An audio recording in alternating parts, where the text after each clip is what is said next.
Welcome to Just a Minute. Thank you.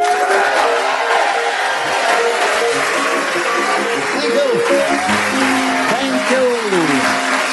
Hello.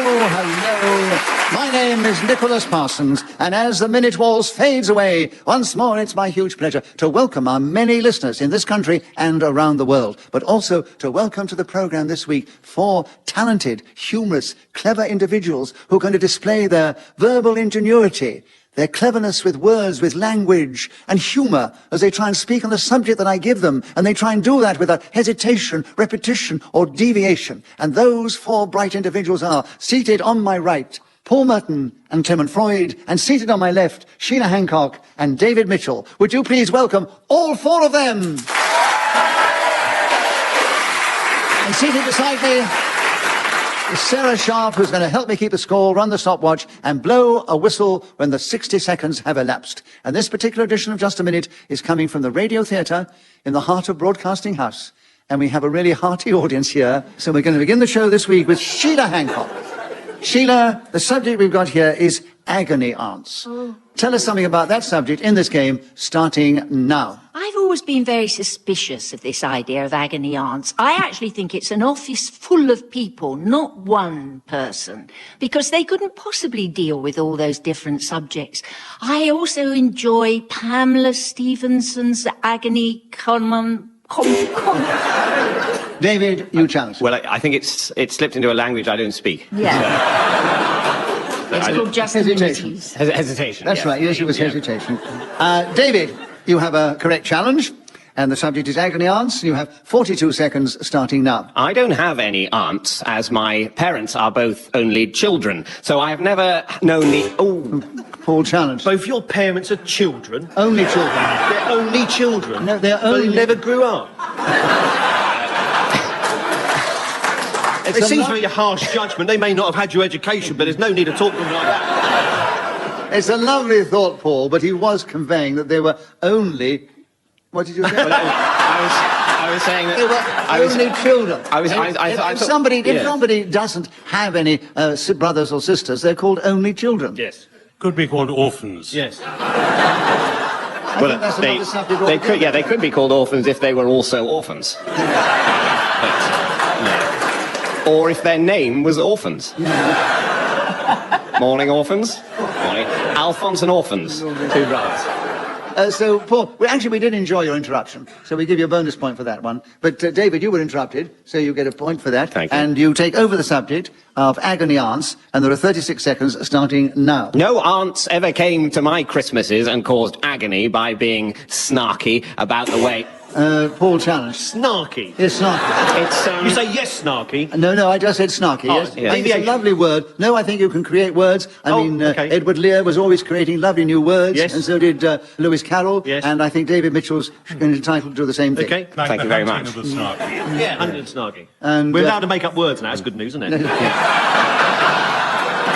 That's going to save a lot of trouble later on, I'll tell you that. I'm writing a few down heard now. of Lewis Carroll? You've heard of the hunting of the snark? Heard of it? I live it. It's a daily struggle as far as I'm concerned. Just getting down to the shops. If Lewis Carroll can tell us about the hunting of the snark, yeah, then David can take that word and call it snarky. Okay, fair enough. And so you have a incorrect challenge again, David. And you have 30 seconds to continue with agony aunts starting now. The other thing that agony aunts means is those people who write for newspapers and try and give advice. I have sent letters many times to these people asking about how to put up shelves or... Paul, Did challenge. you have people before? Yes, you did. Such a useful word. I know, you did say it Should have before. said snarks or something. Paul, a correct challenge, 19 seconds, agony aunts starting now. There were no agony aunts in Snarky and Hutch, but what a television show that was. 2 cops battling their way through American cities. They needed agony aunts to advise them. Yes, they did. Claire Rayner, she was the chief one. She'd come onto the set and she'd say, listen, if you're going to get somebody's fingerprints in a pool alley, what you've got to do is put them up against the wall, shove your hand right up between their arms.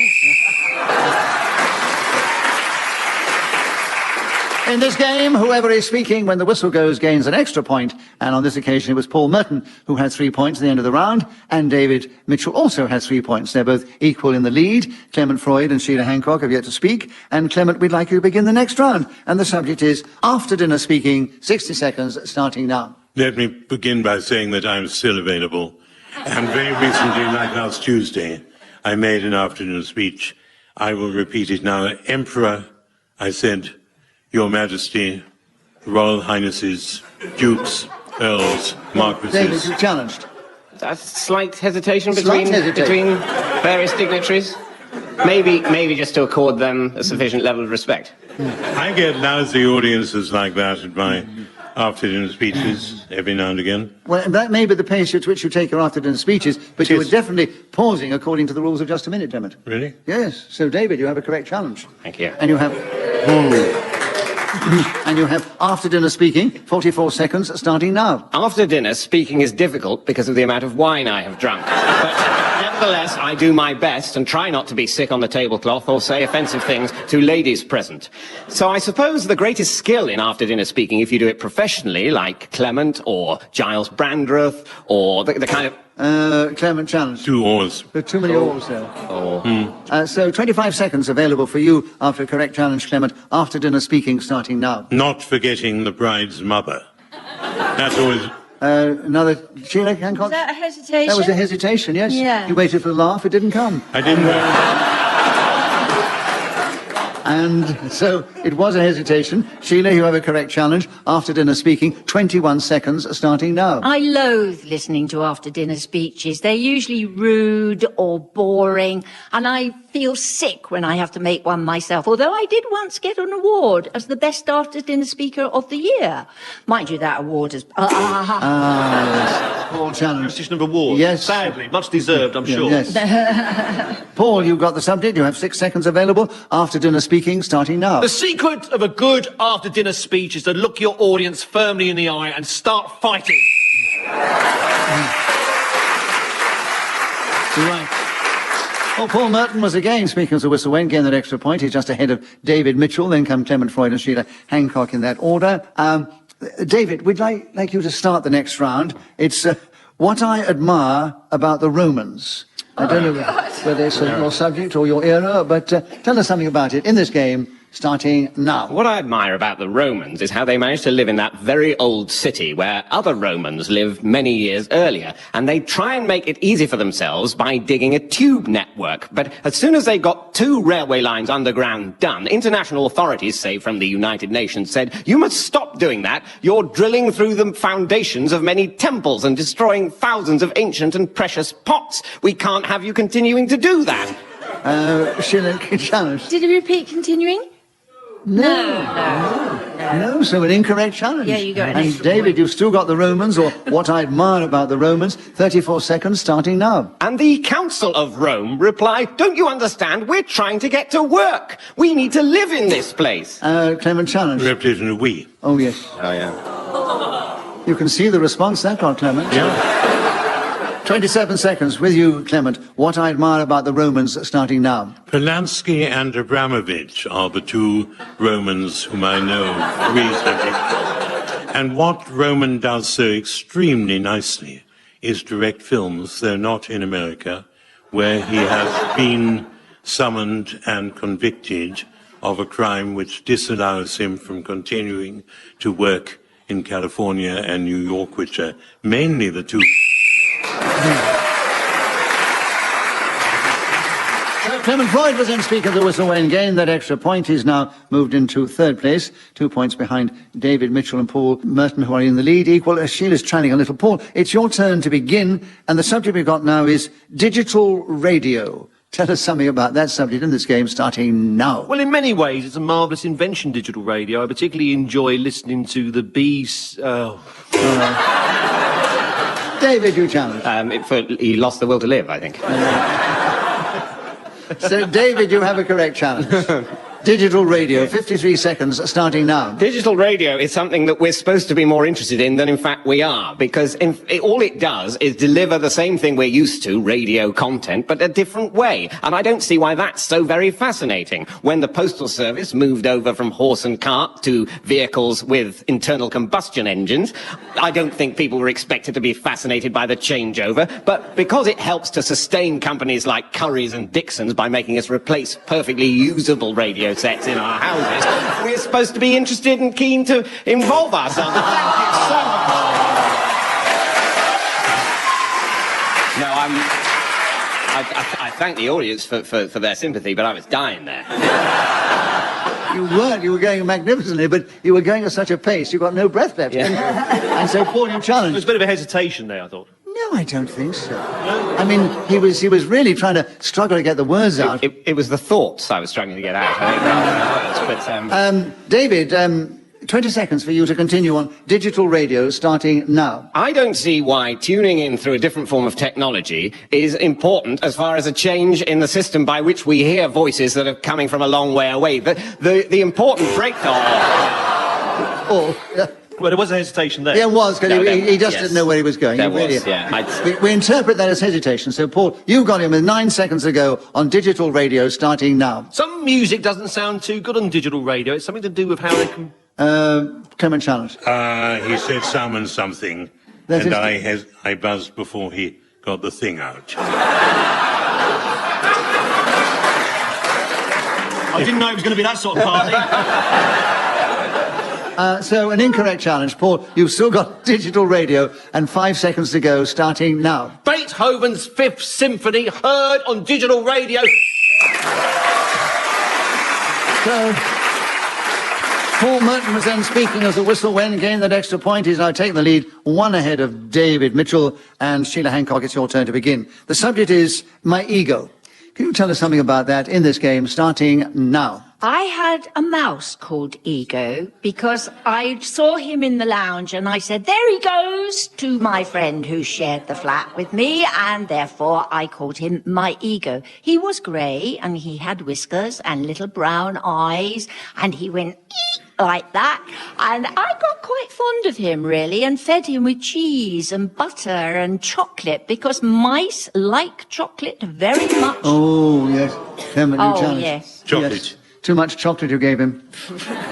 Clement, you've got in on my ego, and there are 32 seconds starting now. The word ego is often pronounced ego, which I actually prefer. The Ego and the Id, a book for which I get royalties, written by my grandmother, is an extremely interesting volume which I would urge everyone to purchase. Sheila Hancock challenged. It's not extremely interesting. It's one of the most boring books I've ever read in my life. Deviation. Well, it's a difficult one. I mean, he thinks that everybody thinks it's interesting. I mean, if you all write something, you like to think that. It's a very difficult one for me to make a decision All on. right, let him have it. I'll give him the benefit of the doubt. No, I want more than that. All right. So, Clement, we give you an incorrect challenge and 15 seconds. My ego starting now. Egomania is a word which flourishes in our family. David challenge. There's a little hesitation. Yes, a bit. Look, I have a pause between words. And I've been doing this for some 60 years. But I must say... And for someone who's only been here for 10 minutes. Okay, 5 minutes. But sometimes, Clement, your pauses between words get longer and longer, and we interpret that as hesitation. I hesitated. So you have a correct challenge, David. You have my ego, and you have 10 seconds starting now. My ego is something that troubles me very much because I'm afraid of going... Clement challenge. Deviation. Why? From hesitation. He was speaking rather quickly. There was hardly a pause between. He always speaks rather quickly. And it's very clever to speak quickly in just a minute and keep going and not hesitate, which is exactly what David was doing. So he has an incorrect challenge. Another point, David. This way you're going to win, you know, with the help of Clement. 6 seconds to go, starting now. My fear is that my ego will lead me to try and take over the world. And the people who I would... So David Mitchell was then speaking as the whistle went and gained that extra point, and he has moved forward. He's now in the lead, ahead of Paul Merton. Right. There you are. It's all paying off. I don't know how many in the audience you bribe, but there's really loving it. Clement, it's your turn to begin. The subject is in the stocks. Tell us something about that in this game, starting now. In medieval times, the stocks was a place where people were tied or fastened for public humiliation or torture or painful abuse. Sheila challenge. Repetition of awe. Yes. 49 seconds for you, Sheila, on In the Stocks, starting now. At some village fetes nowadays, they put people in the stocks and throw wet sponges at them, usually the unfortunate vicar. And I think it's vicious. I've seen some really nasty scenes on village greens in the stocks. Amongst my stocks in the garden, I have a few little violets and daisies in the socks. In the socks. Paul, you challenge. Sort of hesitation, deviation. Deviation on the socks. Stocks. Yeah. Yes. Several good goes at it, though. 26 seconds for you, Paul, on In the Stocks, starting now. Being in the stocks, I remember as being a rather humiliating experience. The year was 1685. I said something naughty. David, challenge. Is there a repetition of being? Yeah, it was. Yes, it was indeed. Well, Very listen, early on. David. Yes. You're getting the hang of this game now, aren't you? 19 seconds available. You take back the subject, David. In the Stocks, starting now. In the stocks is a place you don't want to find yourself being. And in fact, in the village fetes where people are put in the stocks like vicars nowadays and have sponges thrown at them, I think it's incredibly offensive that that is a reference to a very unpleasant form of medieval torture. And those medieval ghosts... Paul, challenge, yes. Sadly, repetition of medieval. Yes. It's a tiny little word you need in most sentences, though. And it represents quite a big period of history. Paul, you've cleverly got him with 2 seconds to go. In the Stocks, starting now. So I thought I'd give succour to the people who were disappointed that I won that last particular challenge. Yeah, but that's all wrong, because those are the rules of the game, and you played it before. Anyway, you were challenged by Clement Freud. Hesitation. Hesitation, right. Clement, 1 second to go on In the Stocks, starting now. Custard charge. So Clement Freud was then Speaker of the Whistle when moved forward. He's still in third place ahead of Sheila Hancock, but trailing Paul Merton and David Mitchell. David's 1 point ahead of Paul. And Paul, it's back with you to begin, and the subject now is bugs. Tell us something about bugs in this game, starting now. In the spy stories of the 1960s, I'm thinking of James Bond and perhaps even the books of Len Dayton, who wrote a series of novels featuring a spy's adventures. I had to do the plural of spy, because I said spy. Spy. No, right. David, you challenge first. I thought there was a little gap after There was a hesitation, Yes. yes. You're getting the hang of this game very well now. 50 seconds available for you to take over the subject of bugs, starting now. There are a lot of bugs around at the moment, and not the sort of flying beetle or other insect that we mean when we talk about bugs in the jungle, but viruses that seem to thrive in cold conditions and make people feel ill and unpleasant in a way that doctors just say, well, that's some bug. There's nothing I can do about that. Just go away and be miserable or play in the snow or something similar to that. But I feel that bugs in other countries are more of a problem because they can burrow into the skin and lay eggs and make your elbow explode with thousands of tiny spiders coming out, attacking you through the eyes and eating your... Clement challenge. Repetition of lots. This was right at the Lots of beginning. things, Yes, lots of things exploding. I wanted him to go on for a bit because Eat up time. I didn't want to. That's wicked. Let them do all the hard work and then come in towards the end. last minute. 13 seconds, Clement, with you on bugs, starting now. I don't really know a lot about bugs, except they creep and crawl about kitchens, bathrooms, lavatories, almost anywhere in a house. Look down and you will see a bug. Don't talk to them. So at the end of that round, Clement Freud, Speaker of the Whistle, went. He's moved forward. He's now just 2 behind Paul Merton. He's about 5 behind David Mitchell, who's in the lead still. And Sheila Hancock's bringing up the 4th place. Very valiant there. And Sheila, it's all your turn to begin. So would you take this subject now? The language I would most like to speak. 60 seconds as usual, starting now. Well, off the top of my head, the language that I would most like to speak is cat talk. I have inherited from my daughter a very odd pussy who makes strange noises. As I go up the stairs, he goes, "Arrgh!" and as though he is saying things to me that I don't quite understand. And I think they might be important because he is obviously distressed sometimes and he makes a low noise at me. And when I come home, like after this show, I'll go and he'll be sitting on the step and he will be going, like that at me. I wish I could answer him back. I make the same sound as him, but he doesn't like that at all. He puts his head down and his tail up, and then he goes like that. Not... Paul Challenge. Well, it's a repetition of he. There was quite a few There's a lot of Yes, he's yes, well, it was yeah. lovely stuff. Fantastic. We enjoyed it. who were really in your life there, Not Sheila. really about language, but never mind.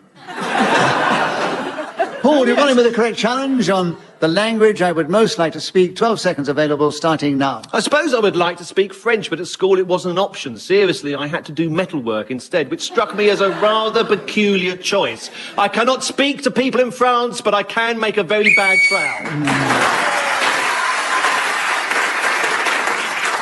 So, Paul Merton was speaking as a swing, getting an extra point. He's now 1 point behind our leader, David Mitchell. And they're both a few points ahead of Clement, Freud and Sheila Hancock in that order. David Mitchell, it's your turn to begin. Oh, a lovely one. You've had some of these in this show. But this one, the subject is a purple patch.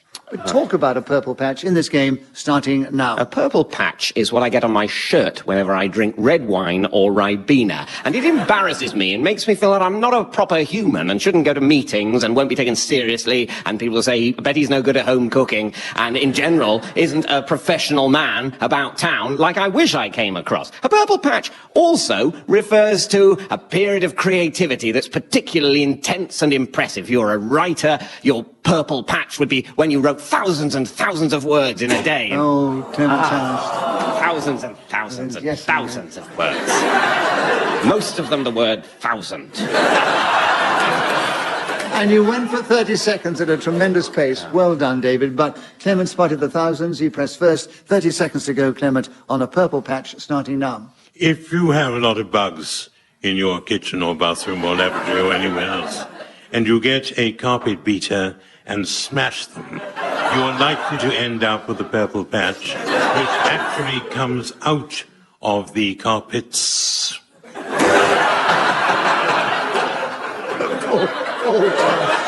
Well, it was a hesitation after the most beautifully pronounced carpets I've ever heard in my life.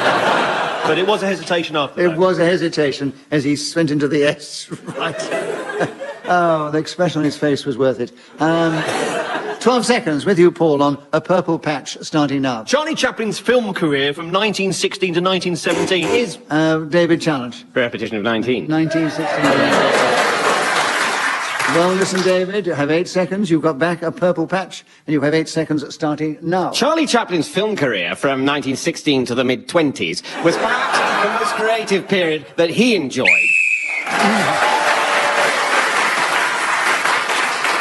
I've just been told we are moving into the final round. This will be it coming up. But before I do, I'm sure you'd like to know the situation. Sheila Hancock, who hasn't played the game for a long time, but does give great value. I mean, she goes for ages, my darling, and then somebody interrupts you. We have all that cat language, which was brilliant. And in second place is Clement Freud. He's a few points behind David Mitchell, who's only 1 point behind Paul Merton, who's in the lead as we go into the final round. Paul, it's your turn to start.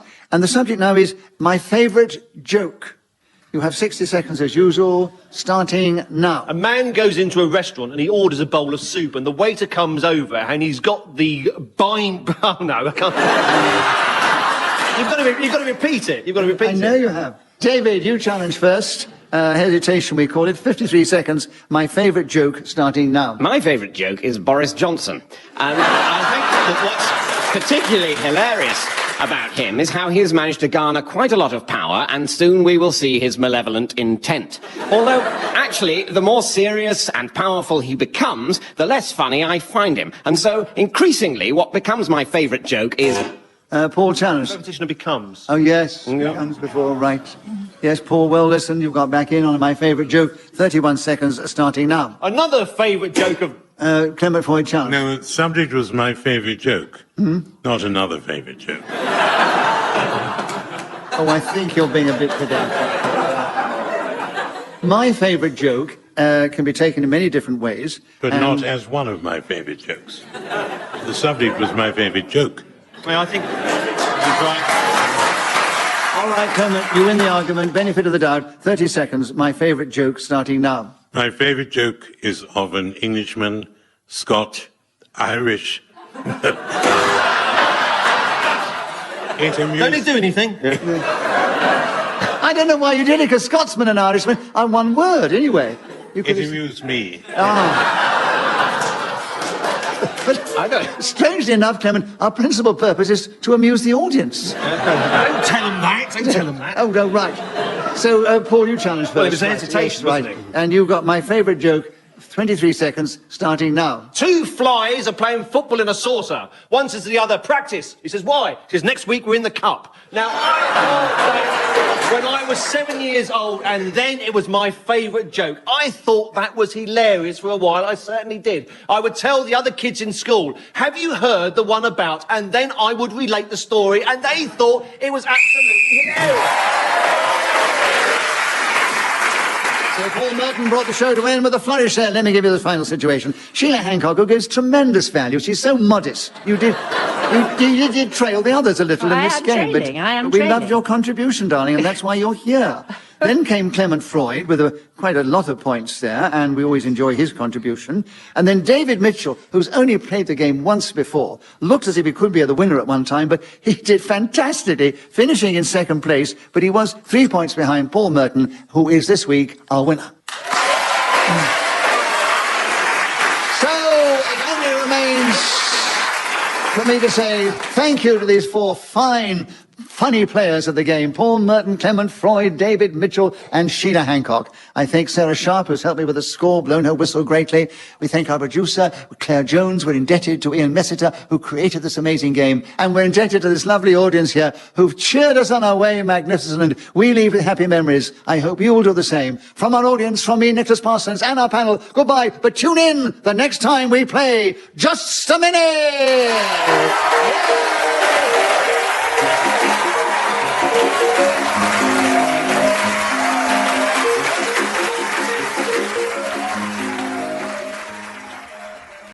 Welcome to Just a Minute.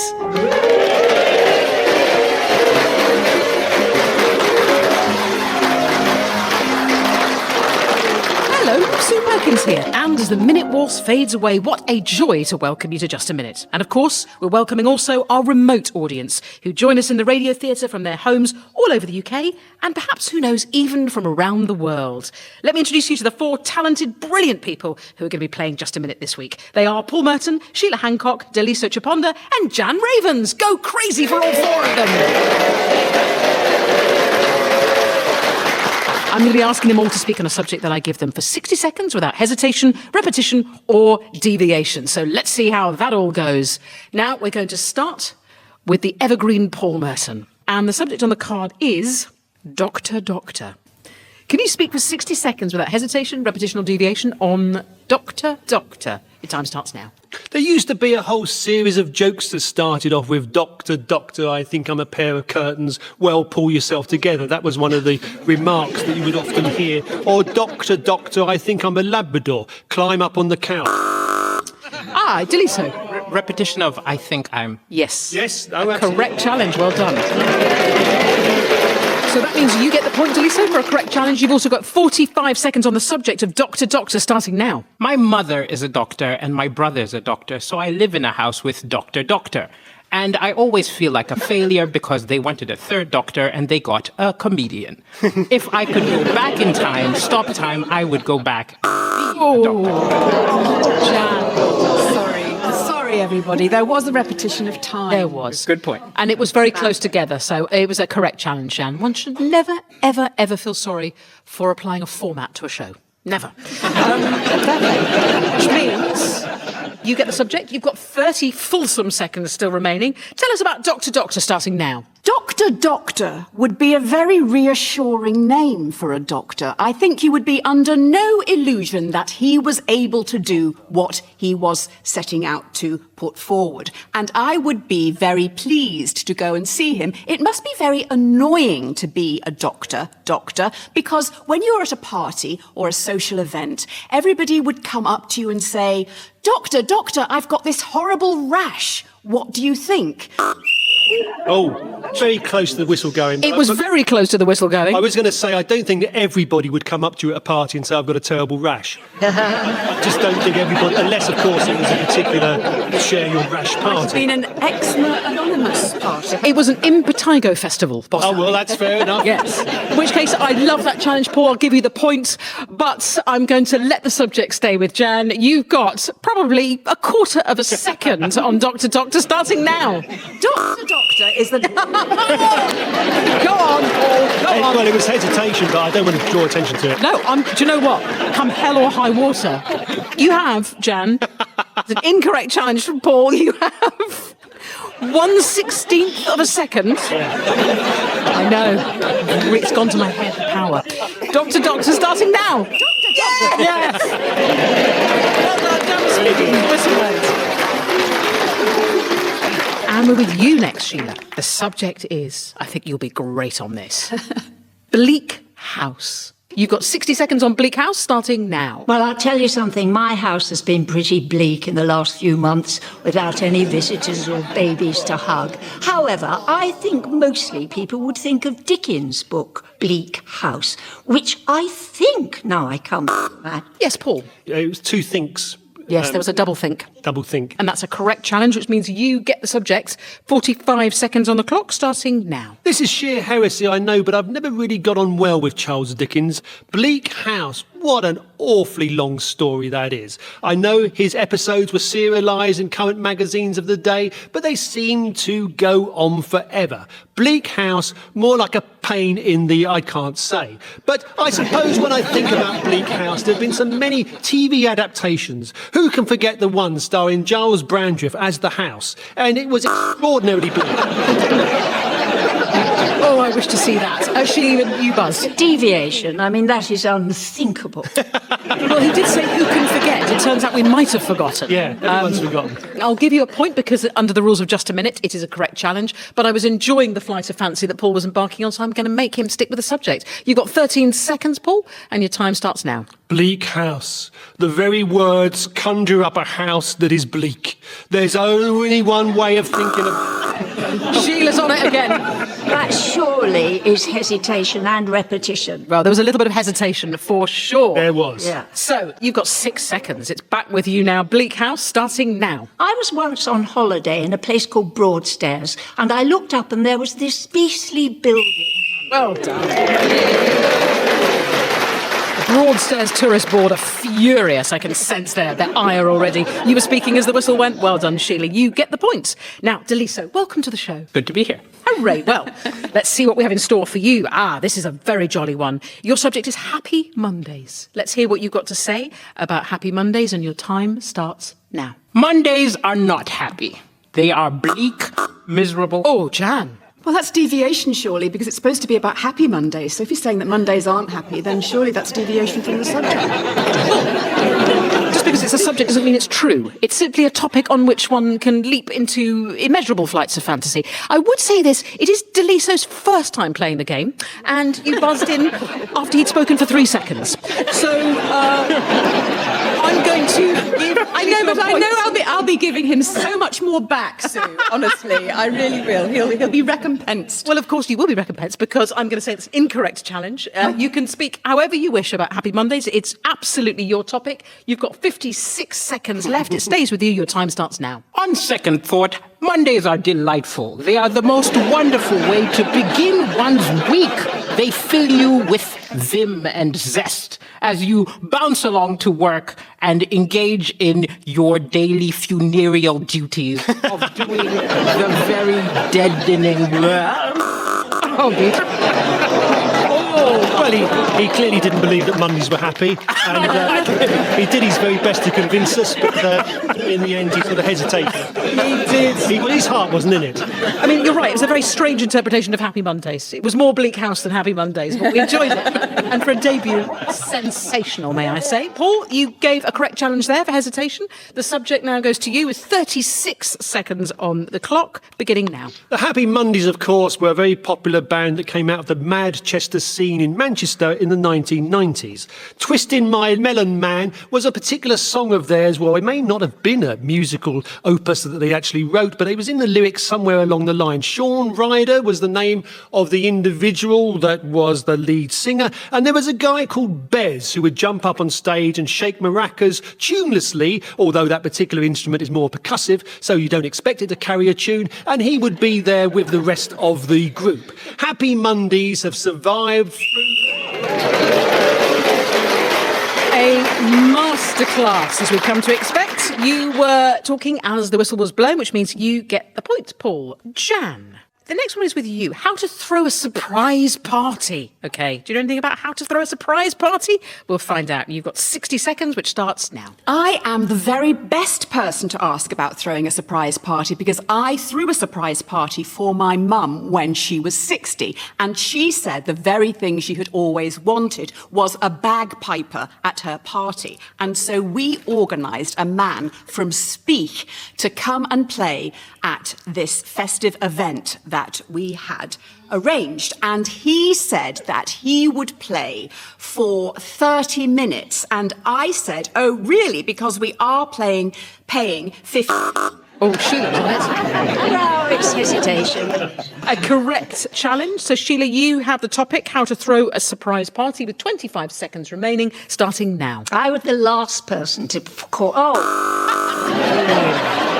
Paul was on that.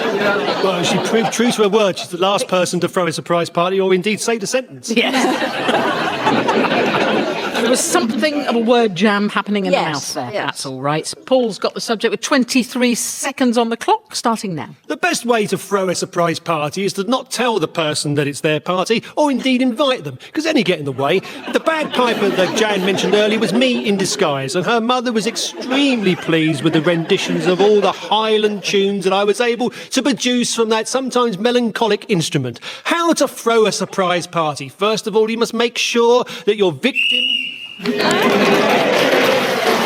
Master. Paul again as the whistle went. And I like the use of the word the victim.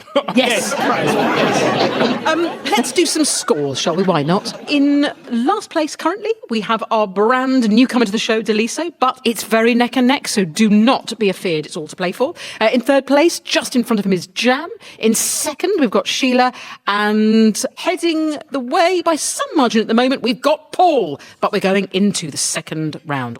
We're back with you again, Paul. I sense you might know quite a lot, and lots of avenues for you to mine. Rasputin. Can you speak for 60 seconds without hesitating, repeating or deviating on Rasputin, starting now? Boney M had a record called Rasputin. The lyrics went, Ra, ditto Rasputin, lover of the Russian queen. The people in Russia were very upset with their leader at the time. They thought he was a bit of a squanderer, hence the song, I was born under a squandering Tsar. And it's many people now that say to themselves, I wonder about Rasputin. He correctly was born in the 19th century and managed to cross into the 20th without too much damage to his personal reputation. But when they tried to kill him, it took several attempts. There was a drowning, a poisoning. I think he was hit over the head with a bag of sugar. All kinds of ways to get rid of Rasputin were not particularly successful. He was a man with a long beard, portrayed in a film in the 1960s by Christopher Lee. I don't remember the name of the particular movie, but I know that actor essayed a fantastic role as Rasputin. We can all picture him now, can't we? Standing there in his long robes, beautifully big bushy beard. That's how you do it. Paul got the subject, he kept the subject and spoke for the full 60 seconds, which means he gets an extra point. And Sheila, got a great subject for you now, and one I think you're going to smash. This one is rules. Can you speak for 60 seconds without hesitating, repeating or deviating on rules, starting now? rules seem to be in the vogue at the moment, but I don't know what they all are. They seem to change daily. Stay in, go out, eat, spend money, put a mask on, don't breathe. You'll be all right if you obey the rules. But I actually think the most important thing in life is breaking rules, because that's how dictators rule.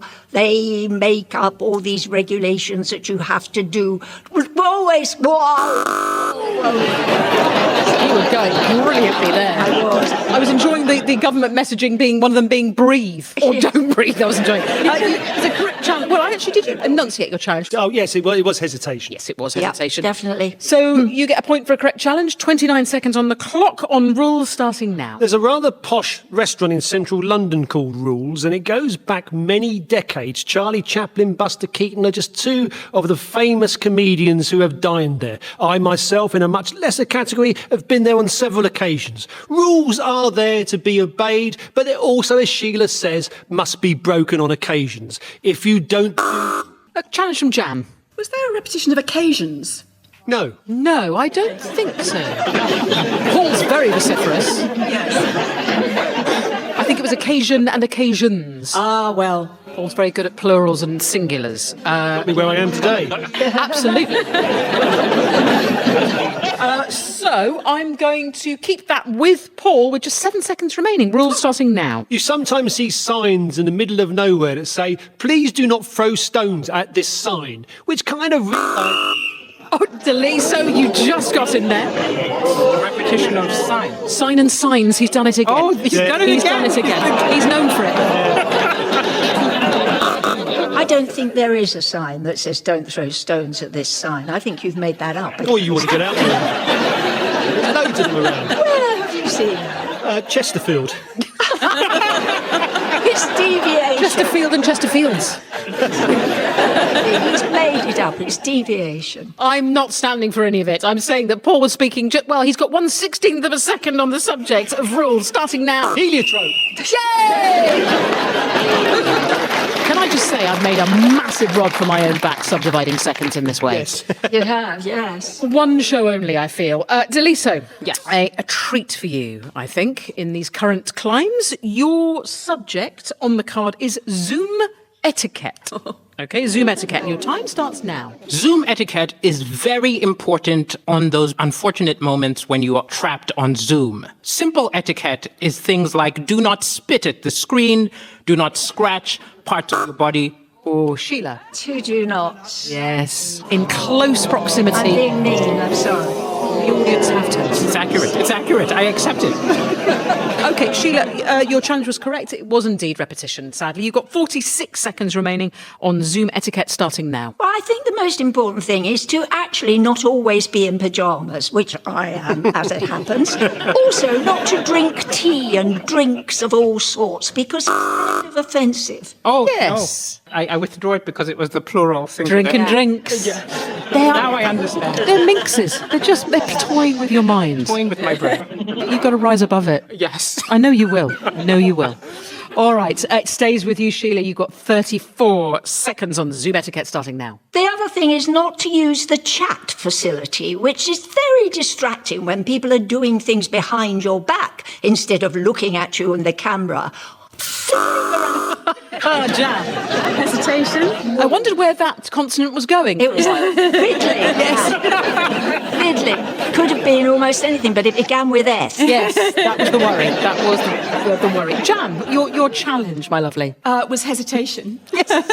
So, Jan, that was a correct challenge. Indeed, there was a little bit of hesitation on the F consonant, and you've got 23 seconds on Zoom etiquette starting now. I think the most important part of Zoom etiquette is to be presentable and to make an interesting picture for your fellow Zoomers to look at. For example, I think you should be well dressed, perhaps wear an amusing hat so that they can have a little laugh, and present your bookcases in a very interesting way so that there are lots of different titles. Iris Murdoch. You're speaking, Jan, as the whistle went, which means you get that point. And you are with us for the next subject. You've exhausting. I know. Well, take a moment. Limp rag. What is it? It is Do the Hustle. Can you tell us on the subject? Do the Hustle in 60 seconds starting now. In the 70s, there was a single called Do the Hustle, and it would not have done well on this programme because the lyrics were do it and do the hustle. And it was very repetitive. The music was over, and again, it would go,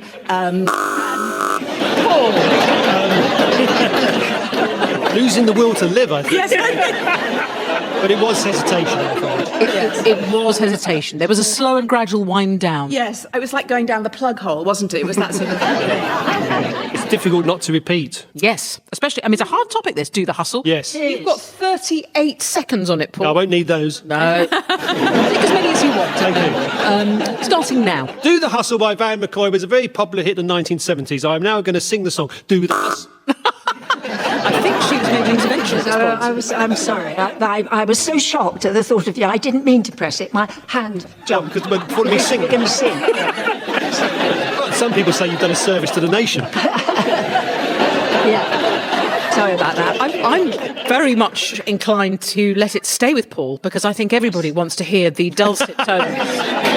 Yes, am I not right? I'm actually reading my finger from the You'll book. change your mind in a moment. No, I'm leaning in very heavily to this next moment. 33 seconds, it's with you. Do the hustle, Paul. I was never much one for attending discotheques, as they used to be called in my youth. In fact, I know a boy who thought the word was pronounced discotheque, which has always stuck in my memory.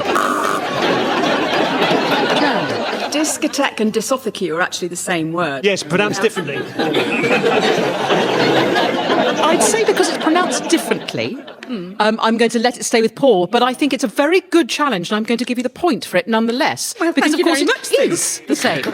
So I have to give Jan a point there for a correct Very challenge. clever. But I think it was sneaky, Paul. I'm going to award that sneak. But I'm on the lookout now should it happen again. 22 seconds, Paul, it's with you. Discotheques were never really somewhere that I particularly enjoyed visiting. It was not Sheila. Repetition of discotheque. I think discotheques and I discotheque. think the first one was a singular. I think Yeah. never went to a discotheque. Singular plural. Never went to discotheque. He's done it again. Yes, well, go on. What were you No, going I was also. Is this not a deviation? We were talking about the hustle. We were. Now we are talking about discotheque. Well, I suppose Do the Hustle would be placed in a discotheque. It Yes. would. Discotheque. I mean, This is the home of the hustle. Okay. But you know what? I like the interjection anyway. And bearing in mind this is your first show, and bearing in mind I think we've heard every available pronunciation of the word discotheque possibly can from Paul, I'm going to give you the subject, and I'd very much like to hear, Deliso, what you've got to say. Oh, it's a popular choice. Very lovely. Yay. You want to hear a bit more on Do the Hustle. You've got 19 seconds, and it starts now. The hustle is also slang for conning people out of their money. So if you are doing the hustle, you are robbing them blind, something that in my younger days I did quite skillfully on many an occasion. My favorite way of conning people was... Jan. Conning. Yes, I can't, sadly, much as I loved. I mean, I wanted to get deep into the con tricks of Deliso there. Actually, you may have saved me from the police. Yes. So thank you for the buzz. Jan, that was a correct challenge according to the rules. You get the point, and with 2 seconds remaining, you get your subject back. Do the hustle starting now. Doing the hustle could be described as working really hard at something. Definitely done. I think everybody had a crack at that subject, did they not? Yes. Scores, I mean, they're not the most important thing, but why not? It keeps us all up to date with where we are. It is a tight field. Deliso narrowly in 4th place, Sheila just slightly ahead, Paul in 2nd, and narrowly ahead of Paul, Jan has taken the lead. Oh, my word. Well, we're back with you, Paul, for this one. The subject on the card for you is If I Could Stop Time. That's your subject, Paul. Could you speak for 60 seconds without hesitation, repetition or deviation on If I Could Stop Time, starting now? If I was to have a superpower to help me play Just a Minute better, then the ability to stop time wouldn't be particularly useful. If we think of stopping time as an eternity of frozenness, if you were about to eat an apple, go to sleep, pick a cherry, that particular aspect of your life would stay like that forever. And that would make every single subject on this radio show go on forever. It would seem like some kind of... Challenge from Sheila. Was there a repetition of ever? Ooh, you're asking me to go way back in time. I think... Well, don't go too back in time, because I certainly said it in 1988. Yes, I mean, you're right. We have to stick to the subject. Rewinding time would be more useful here. It would, yes. I'm not entirely sure that was a... No, I'm not sure enough, so let him have it. So I'm going to keep that with Paul. 31 seconds, beginning now. 31 seconds, soon to be 29. Cher had a song called If I Could Turn Back Time, but this is a different aspect of the whole time-space continuum. Being able to stop time, I think, would be absolutely pointless when you come to having your existence properly justified by somebody who looks down at you from heaven and says, your life hasn't been worth living. Oh, Jan. I think there's a repetition of life. There is a repetition of life, yes. Earlier on, you said along the lines of life would be easier. Yes. Or, yes. Absolutely. Very well spotted. Jan, you've got 4 seconds with this subject. If I could stop time. If I could stop time, I would feel like Margot Kidder in the Superman film. There's that fabulous moment. Hey, congratulations. speaking as the whistle went, which means that you get that extra point, Jan. And sadly, it's the final round. Oh. The final round. It is a shame. Yeah. Well, it's with you, Sheila, the final round. Oh. Sister Act. That's your subject. Sister Act, your time starts now. A sister act in the variety world is two girls doing numbers, dances together. My sister Billy had many a sister act, with Margaret, Irene, Polly, doing puppets and stilts and things in music halls. I was in a musical called Sister Act in the West End, and the best thing about that was I was in the #1 dressing room at the Palladium, which had housed Judy Garland and Danny Kaye, people like that whom I worshipped in the past. The girls were great fun to be with as well, because there were a lot of nuns. Whoopi Goldberg put the show on, so I got to know her. Altogether, it was a lovely engagement. But it was kind of sad. I remember one night it was Valentine's Day, and I suggested that anybody who had nobody to be with should come with me to a club. Everybody turned up, because people in our profession work at night, and they don't have many girlfriends. Wow. Boring, but I kept up. That was glorious. I loved it. It was like being in a chat show. It's so... I never lose the thrill of it, and I hope I never do, listening to someone do a full minute. And that's lovely. So you were speaking as the whistle went, and you kept the subject Sister Act. You get the bonus point. And that means, because that was the last subject on the cards, that it's time for scores. It's a very, very close-run thing. Delisa, your first show with us. Audience, can you please let him know what an incredible debut that was? Third position. Congratulations, champ. You more than distinguished yourself. In second place, we've got, despite that valiant rally at the end, we've got Sheila, and in joint first position, and today's winners, we've got Paul and Jan. Have a playoff. And so, you both have to speak simultaneously on quantum mechanics, starting now.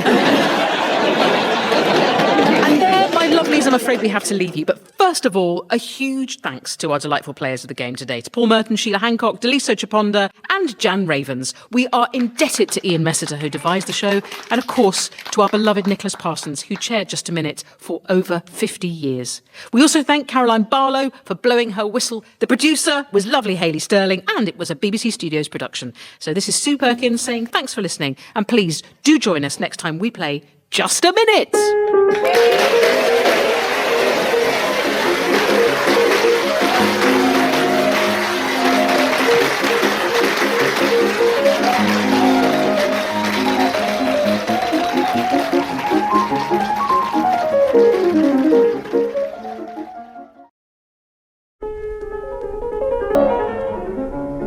We present Kenneth Williams, Derek Nimmo, Sheila Hancock and Bernard Cribbins in Just a Minute. And as the minute waltz fades away, here to tell you about it is our chairman, Nicholas Parsons.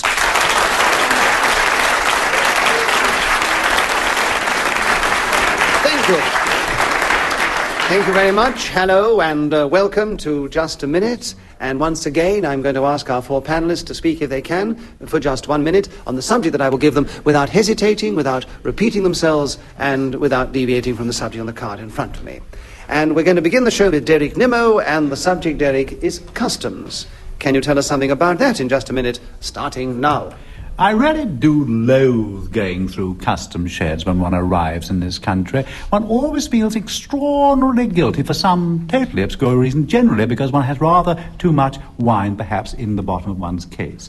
I don't know whether you've heard the story of a man who was recently in the courts, and he'd been discovered with 625 watches. The barrister who was prosecuting said, how have the customs official actually discovered it? And apparently there had been undue turbulence on this particular aeroplane, and when the man had got off at all these particular timepieces, which was self-winding... Sheila Hancock has challenged you. Well, it's too particular. Let's hear the end of the story. No, it doesn't matter. No, it's just that, you see, he got all these, they were all self-winding watches, and because of the turbulence on the aeroplane, they all started ticking. So when he got off, it was like a nest of hornets, apparently. It doesn't matter. Anyway, Sheila challenged with 23 seconds to go, and her challenge was correct, so she gets a point for that. And she takes over the subject now of customs, starting now. Different countries have their... Oh, Derek Nimmo challenged. So, Derek, you've got the subject back. 19 seconds with customs, starting now. If you go to New Guinea, they have the most extraordinary fertility rites. Sheila Hancock has challenged. Deviation. Why? Well, it obviously was going to be. I just wanted to stop it being embarrassing. Nothing devious about fertility. Well, the way you were talking about it was devious. It might be devious in thought and idea, but he wasn't deviating from the subject of customs, so I'm afraid it's a wrong challenge, Sheila. And Derek gets another point, and there are 14 seconds on customs, Derek, starting now. In the middle of the Australian desert, they recently found some Aboriginal tribesmen who had never seen another human being before. And when they were taken back to Darwin and... Bernard Cribbins. Deviation because they must have because they must have seen each other. That is another human being.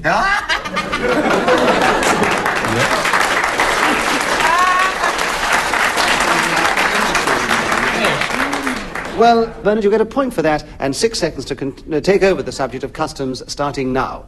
In the north of England, there are very many strange customs which go back to the Middle Ages and to the pagan rituals.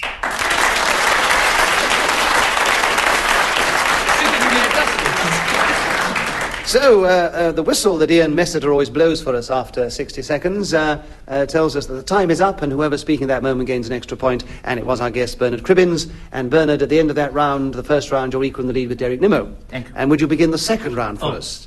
Lovely subject. Why elephants can't jump. Will you tell us something about that in the game, starting now? I suppose the most obvious reason why elephants are unable to jump is because they're really too heavy. And also, they do have to carry this large trunk with them, which, as you know, could contain a lot of clothing, heavy weights, furniture, sand, rocks, bits of granite, boulders, anything of this sort, which would obviously restrict their height from the ground if they put a great physical, muscular effort into raising themselves above the aforementioned terra firma. Derek Nimmo challenged. Ah. No, it was the was in Thank you, terror. Derek.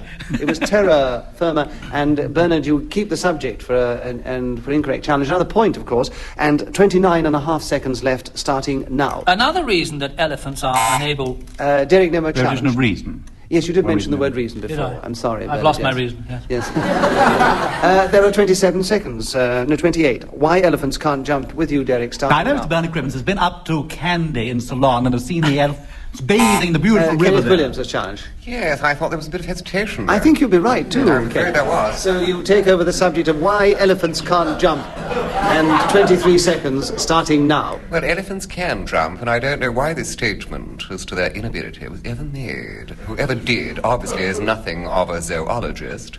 But I, even with my limited amount of knowledge on the subject, can assure you that they will, and if necessary... Sheila Hancock has challenged. Deviation. He's not talking about why elephants can't jump. He's talking about why they saying can jump. Can jump. So I agree, that's a very good challenge, Sheila, and correct deviation. And there are 6 seconds for you on why elephants can't jump, starting now. Well, it's probably because they don't want to. I mean, if I was an elephant, I don't... Derek I Nimmo has do challenged think he's you. absolutely right. I mean, it's a totally wrong question. If we've got a question which is a falsehood, I mean, elephants can jump. Of course they can. Well, it doesn't Now, have why nothing to do with can't me. it- Don't but look you're at making me. a statement, are you not, Mr. Parsons? Why elephants... There must But be if something... elephants can jump, I mean, it's like saying, why can't Nicholas Parsons speak? We all know he speaks endlessly about water.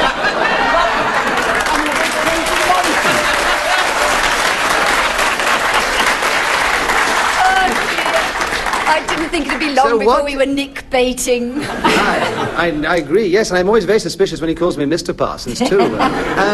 What is your challenge, Mr. Nimmo? But then the question doesn't make sense. It's That's got nothing to do with me. Zoologically, it's incorrect. And we haven't got time to discuss it with Ian Messiter. He thought of a subject, why elephants can't jump, and that is the subject you're asked to talk about. And Sheila was doing it very well. She has another point and 2 seconds left, Sheila. Why elephants can't jump, starting now. Probably the elephants that Ian sees don't jump.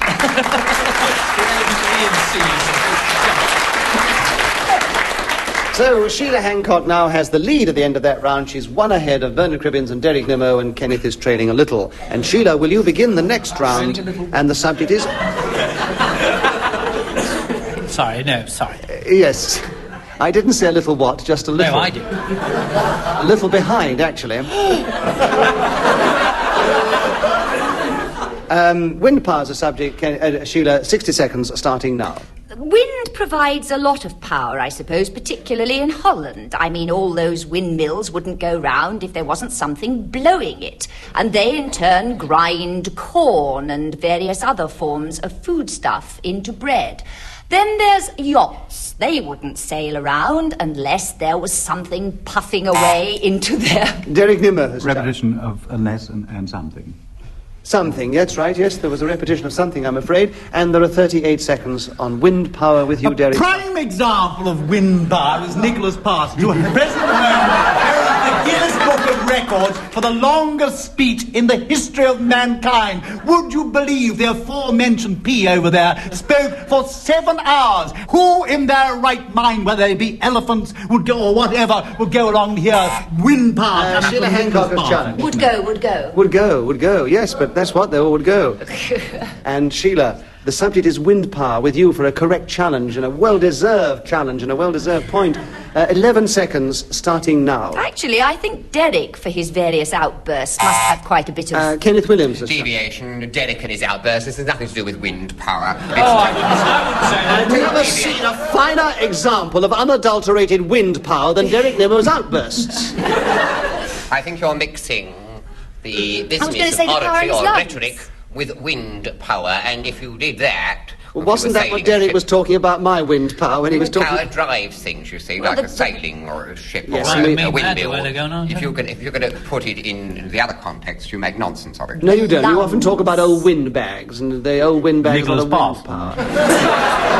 And Sheila wasn't deviating, and she has 7 seconds left, starting now. The power of the wind recently in those gales has been manifest all over England, where trees have fallen. Derek Nimmo challenged. Well, there weren't any gales in March, so it can't be recently. Get out!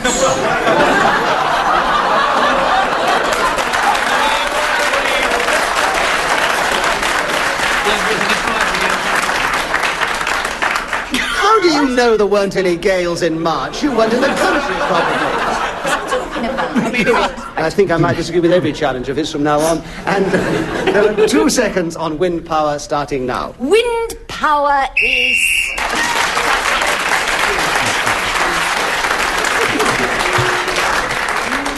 Well, Sheila Hancock's over the colloquial wind power managed to keep her going there and also speak when the whistle went, gained that extra point, and she's now in a strong lead ahead of Derek Nimmo and Bernard Cribbins and Kenneth Williams, who will begin the next round. Kenneth, the subject is ambition. And can you tell us something about that in just a minute, starting now? It is a most worthy emotion, and I have a great ambition to go up in a balloon. In my mind's eye, I envisage the sensation of levity and total quiet. And we soar over the countryside, see it all below like a patchwork quilt. And I'd be so abandoned, you know. I'd just give myself out. Did he hesitate? No, I don't think No, he was being abandoned then. I'm next to him. I know what he was being. 35 seconds to continue, Kenneth, starting now. And my other ambition, that's, I've already mentioned the levitation, so I can't mention that again. Caught on the hop or caught out. Sheila Hancock's He trying said to catch... mention twice. You didn't say mention twice. I'm sorry, Kenneth. So Sheila has the subject again, and 26 What is it? seconds. I forgot what it is. Ambition. Oh, ambition. Starting now. Well, I don't think ambition is necessarily a good trait. For instance, Hitler was an ambitious man, and you can't exactly say he did us a lot of good. And children at school who are forced into being good, like I hope my daughter will be, are not necessarily made happy by that situation of parents at home saying, why haven't you done better in your exams? Kenneth Williams has challenged. Deviation. I think we're mixing up the discipline at school for children with ambition, which is quite another matter. I was talking about the ambition of the mothers. She was The trying to express the I don't care what she was hoping to do, dear. She was on no Another example, of course, of femininity. They can't keep anything going. See, only men have this capacity. I won Such a row, how dare you! Trail all the time. Trail, you Yes, it's all because of the marking system. I don't think Sheila was deviating the subject. I think she was trying to illustrate the ambition of a mother in this situation, and we don't want Just a Minute to become a battleground of the sexes, Kenneth. And so Sheila has the subject. 3 seconds left, starting now. However, it is my ambition to beat Kenneth Williams hollow.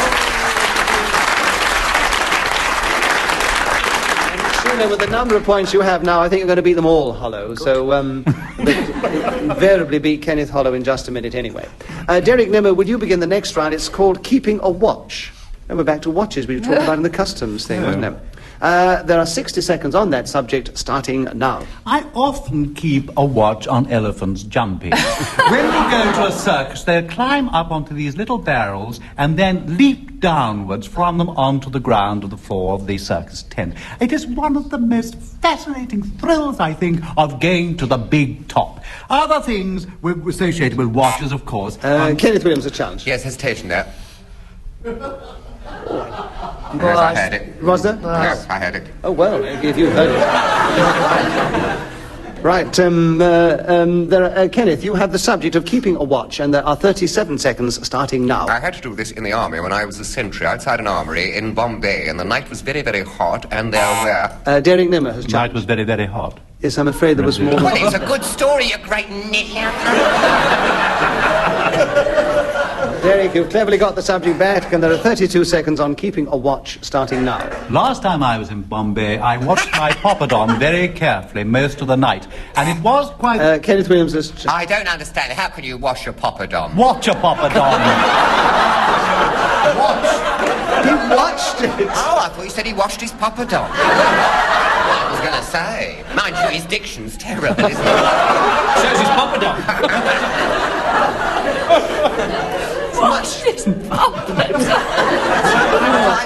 I knew he had a chipatty in Clapham, but I'd never heard So, Derek, you keep the subject, and you have 25 seconds for watching a pompadom.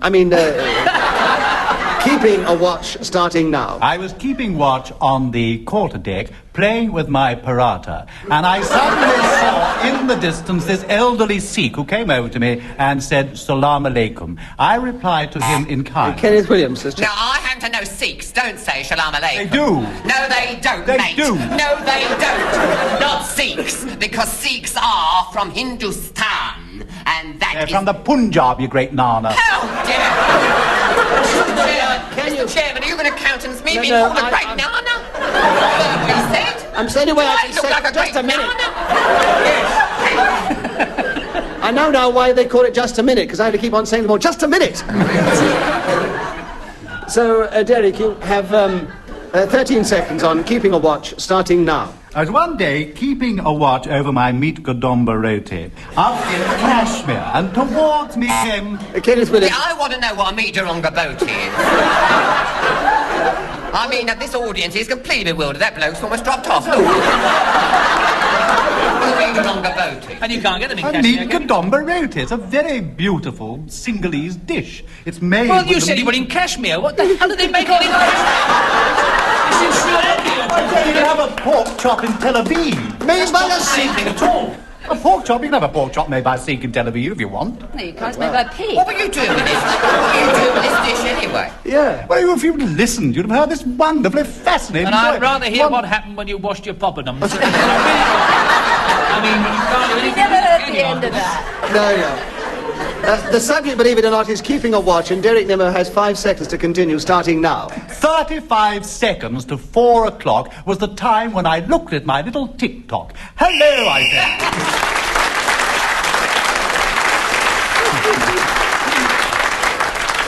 Well, you won't be surprised to hear that Derek Nimmo did get quite a lot of points in that round, including one for speaking when the whistle went. Bernard, your turn to begin. The subject is how to stop hiccups. Maybe mince is the answer, I don't know.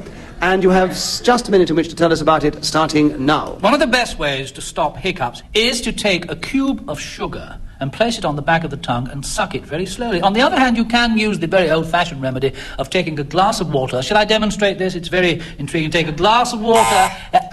Derek Nimmo challenge. And water. You repeated the glass of water, alas, and so you hiccup that one back. And Derek has 42 seconds. How to stop hiccups starting now. This chap was sitting in a doctor's surgery, and out came a girl crying her eyes out. He said, it can't be that bad. What is the matter? Kenneth Williams. 2 outs. Yes. Out? Out came a girl crying her eyes out.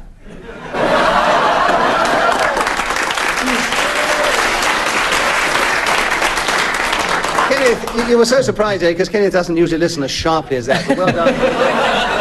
Kenneth, there are 36 seconds on how to stop hiccups starting now. I went to this doctor and he shoved a great load of stuff down my ear hole and pulled out all this wax and said, that's what's making you hiccup. I said, I'd never have dreamed. I thought it was an obfuscation. Sheila Hancock Chung. Hesitation. Well, I was trying to say obfuscation. Yes, well, you would have difficulty with that. Yes, but you she would could... pick on me, wouldn't you? She won't let me get any marks. You've noticed that. She just picks on people. Oh, I just don't determined to win. It's a vaulting ambition that overleaps itself, isn't it? Yes. You notice it with her. There are 24 seconds for Sheila Hancock. How to stop hiccups, See, a week Sheila. she's gone. The best thing is to put your head down between your knees and drink out of the back of a glass. Or let somebody give you a Kenneth dirty... Williams is... I'm not having this kind of rubbishy advice given to people listening to the radio. Put your head between your legs and drink out the back of a glass. I mean, you have to be a contortionist. Quite apart from the fact that you'd end up very, very ill. Do you want me to do it? It'd ruin your spinal column, I should think. I'll show you, I'll show you. Oh, shut your row, you know what you're doing. Kenneth, Great twerp Kenneth. sitting there with that awful wig on. She must have had all her hair cut off, I suppose. Kenneth, you only play into their hands if you start going off like that. Sheila's winning hands down on this battle of the sexes between you and her. And because she was quite correct, she wasn't deviating from the subject. However, dexterous you have to be to achieve what she described. And there are 19 seconds with you, Sheila, starting now. Get a friend to leap out at you unawares, and so that you jump into the air and frighten yourself to death, and that will stop hiccups almost immediately.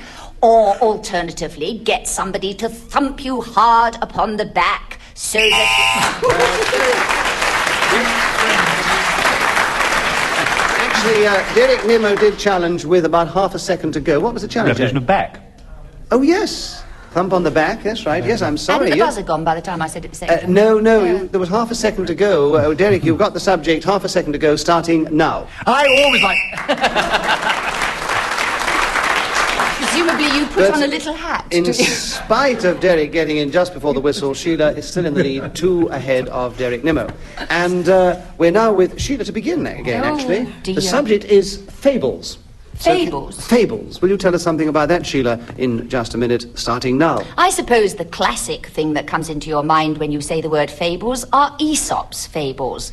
These are, I think, rather boring old stories about animals, the end of which there is a moral. For instance, the tortoise and the hare. This... Derek. I would agree, Derek, and you have 37 seconds on fables starting now. Some of the most beautiful fables in the whole world are contained within the Hindu Ramayana. And when one reads those extraordinary stories of Vishnu riding on the god Garuda, the beautiful winged bird which used to speed him across the country, as I look at patchwork quilts beneath him and elephants jumping around, he then would say, "Oh, fabled one, from deepest Kashmir, by the gardens of Shalimar, leading up to Gulmarg, Poppadom and chips twice.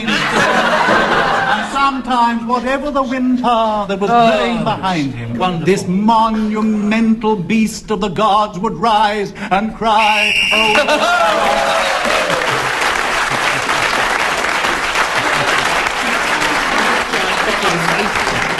He certainly deserved his round of applause for keeping going, but I've never heard such a load of old what's-its in my life. Kenneth, it's your turn to begin. The subject is Troy. Will you tell us something about that in just a minute, starting now? It was the scene of the most famous Trojan War, and as recounted in the Iliad, tells you how Helen, who was, of course, the property and betrothed to Menelaus, was pinched from under his nose by Paris. And off they went, eloped, you might put it that way, and then Menelaus came and laid siege to the city. Derek Nimmo. Well, there was the most terrible how to do. And they would never have got in, but these fleets come on. And they had this wooden horse, and they put all the men inside this wooden horse, and of course they all thought it was this tribute. What's the matter with you? What's the matter with you? Derek, what was the chap? Menelaus. You did repeat Menelaus, I'm Menelaus. afraid. There are 41 seconds for Troy. With you, Derek, starting now. Was this the face that launched 1,000 ships and burnt the topless tower of Ilium? Marlowe put it very beautifully like that in Faustus. What I always wonder, why those particular edifications had not upon them any clothing. Kenneth Williams, chap. Hesitation, I thought. Yes, I think I would agree, Kenneth. And so you have Troy back again with you, and there are 26 seconds left, starting now. Inside the city was this girl who was always weeping and wailing and telling the future. She was called Cassandra. And she was all saying, oh, there's going to be a terrible happening, you know. And they took no notice of her. And, of course, the idiots proved, you know, to be wrong because... Derek Nimmo, chap. You know twice. Yes, I'm afraid so. And, well, I mean, you know, Cassandra. She didn't take no notice of her. She turned out to be right all along. Kenneth, are you ready for us to continue? Yeah. Right. 10 seconds, Troy, with you, Derek, starting now. When I went into Cartier's in Paris, I went to the jewellery... Kenneth Williams, challenge. I'm a deviation. We're not interested in going into Cartier's in Paris. There's nothing to do with us. We're not interested in name-dropping his posh shops that he goes to. Cartier's in Paris. We're half of us are lucky to get into Woolworths in Oxford Street. Come in here, hurry us all up. Everything laughing. It's supposed to be absolutely. It's supposed to be the age of equality. So what is your challenge? Plutocrats going round showing off. It's got nothing to do with Troy, has it? Nothing to do with... No! Well, no Cartier's in Troy, was there? I know he hadn't really got going, but he's in a strong league. If you are going to buy a jewellery and measure it in troy weight, the obvious place to go into is a jeweller's, if I might say. Yes, you're perfectly right, Derek. But I do apologise. I do feel awful. I'm very sorry. I was going to be generous and give it to Kenneth as he was trailing a little and you were in a strong lead. No, I often trail. But Kenneth had a good crack of the whip in expressing himself there, so we give you the subject because it's legitimately yours, and there are 7 seconds on Troy. With you, okay. 7 seconds, starting now. The wine-dark sea, they sailed over it on those great boats in the Iliad towards Troy, and there Sir Helen...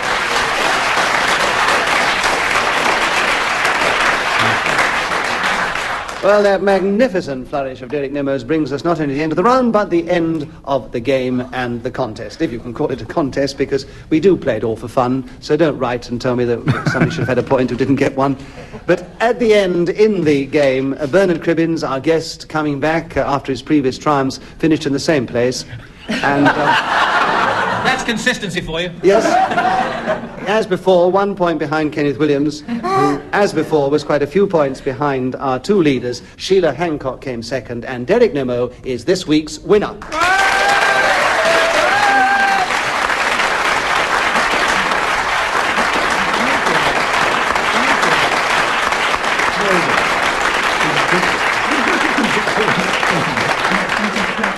The chairman of Just a Minute was Nicholas Parsons. The programme was devised by Ian Messiter and produced by John Browell.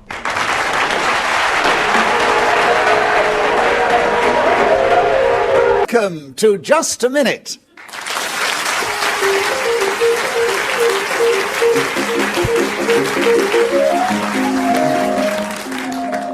Hello, my name is Nicholas Parsons, and as the minute waltz fades away, once more it is my pleasure to introduce to you the 4 exciting and dynamic personalities who this week are going to play Just a Minute. We welcome back Paul Merton and Richard Murdoch, and we welcome back, who've been playing the game for quite a long while, Peter Jones and Derek Nimmo. Will you please welcome all 4 of them?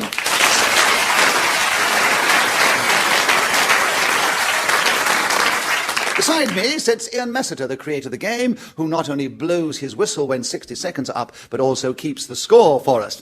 And what I'm going to do is ask our 4 panellists if they can speak, as usual, on the subject that I give them, and they will try and do that without hesitation, repetition, or deviation. And we will begin the show this week with Derek Nimmo.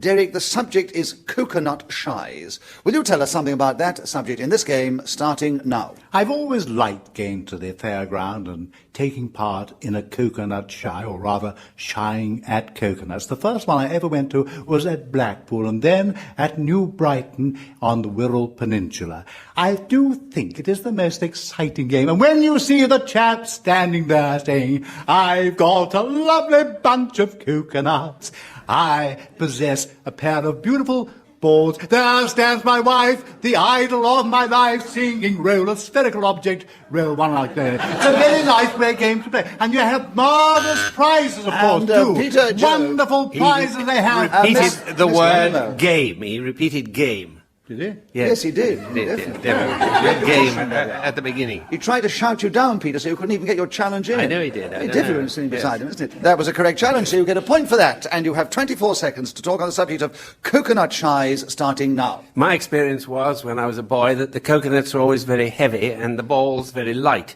But I was very keen indeed. And Richard Murdoch has challenged. It's another very. Richard, you got in with the correct challenge, and a point for you and 16 seconds for you to take over the subject of coconut shies. I first found a coconut shy at Blakeney in Norfolk during the Gattery. Derek Nimmo's Hesitation, I'm afraid.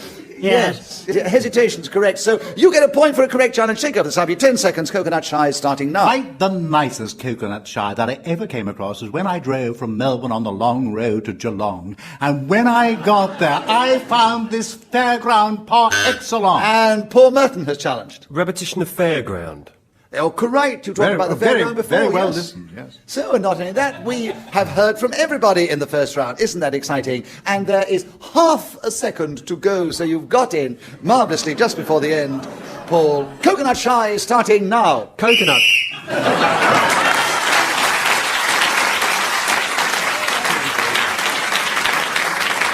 Those of our audience who may not, because Paul actually had a very funny look at his face then, but actually it's a great advantage to get in just before the whistle, because it means that you keep going, and when the whistle goes, whoever's speaking then gets an extra point, and it was Paul Merton who was in the lead at the end of that round, and we'd like you to take the next round, Paul. The subject, clout. Can you tell us something about that in this game, starting now? I suppose clout means power, the exercise of energy, making somebody doing something that perhaps they wouldn't want to do. Clout is making, for example... And Derek Nimmo. Hesitation is And there are 49 seconds for you to take over the subject of clout starting now. I think a particularly useful English proverb is that one which says, ne'er cast a clout till May is out, because we do seem to have increasingly long winters and the spring seems eternal, and therefore a clout should not be forgotten. And Peter Jones has challenged. Hesitation. Hesitation is right, Peter. 32 seconds are left, and you now tell us something about clout starting now. I suppose it is power, as Paul said, and absolute power, or clout. Derek Nimmo challenge. Of power. There's too much power, actually, yes. 26 seconds are left, and it's you, Derek, again, on clout starting now. I suppose few people in the Southern Hemisphere have more clout than the former mayor of Auckland, Dovemeyer Robinson. What a remarkable man. Robbie to his chums. He was a great power lord in that city for so many years. Paul Merton has challenged. I think this is deviation. I mean, there surely must be more people in the Southern Hemisphere than more clout, with more clout few. But I've never heard of him. I this man who wields enormous clouds. Auckland have heard of Dovemeyer Robinson. It was a very good try at deviation, but actually he did say a few people. He did sort of preface it with that. So therefore, I think, to try and be fair, Derek should keep the subject and still go on telling us about clout starting now. So look, if you don't shut up, I'll give you a clout around the ears. That's what my mother used to say to me when I was little, living in Bradford. And I remember being frightened of getting clouts when I came home from school. It was the most...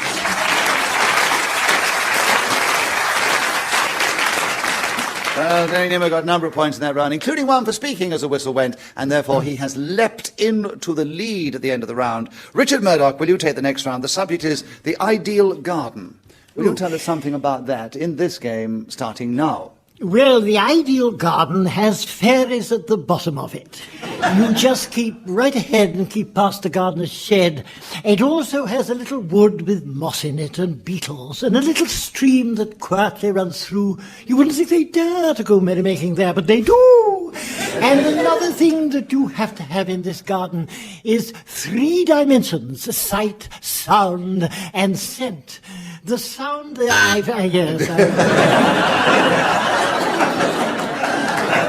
So it's so difficult, isn't it? But he kept going for 29 sounds, seconds. Yes, and Derek challenged first, and it Two was... littles, 2 sounds. Yes, and repetition there. 31 seconds. The ideal garden with you, Derek, starting For now. me, the actual best and most ideal garden that I ever saw was Liberace's garden in Beverly Hills in Los Angeles.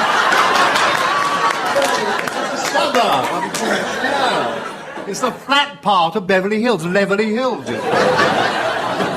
Presumably this is when his career wasn't doing too well. So, deviation there. Right, Paul, you're in first. The ideal garden is with you, and you have 24 seconds starting now. Of course, some people say that the ideal garden was the Garden of Eden, where Adam and Eve would stroll around without any clothes on, until Eve one day said to... It was getting very exciting, and had me going there, Paul, but Derek got in 15 seconds for you, Derek. What was your challenge? Just to confirm. Repetition, too much of Eve with nothing on. Yes. So you have 15 seconds on the ideal garden, starting now. Lee showed me his lawn, which was actually made of plastic grass. And it was a very good idea, because instead of having to mow it, he used to hoover it every day. And I thought for me this would be the ideal garden to have, because...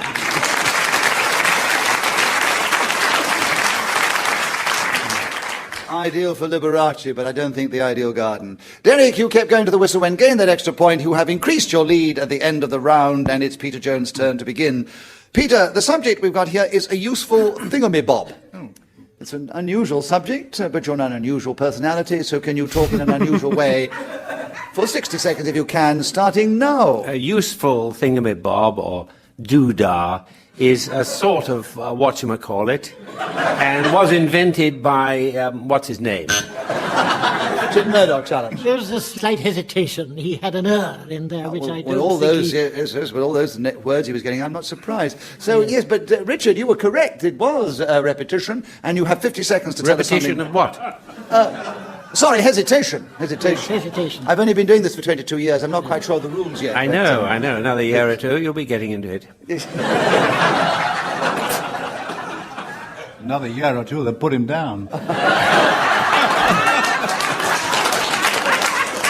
Would every member of the audience who applauded that remark have kindly be ejected?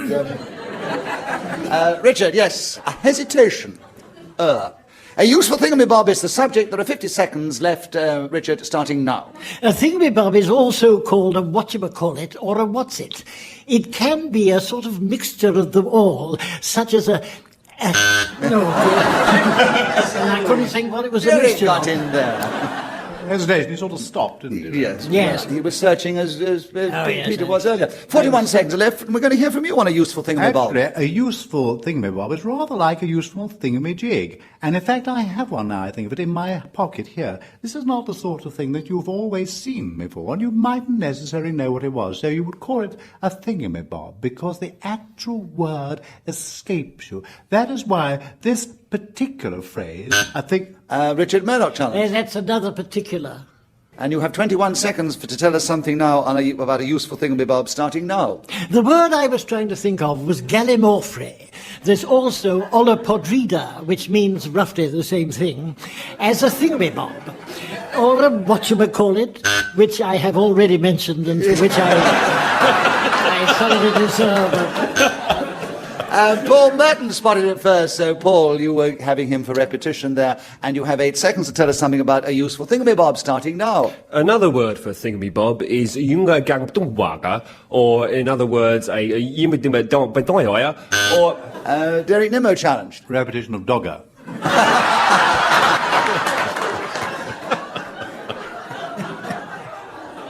I must confirm that you did actually say dogger twice. So there's half a second left on a useful thingamabob with you, Derek, starting now. A useful thingamabob.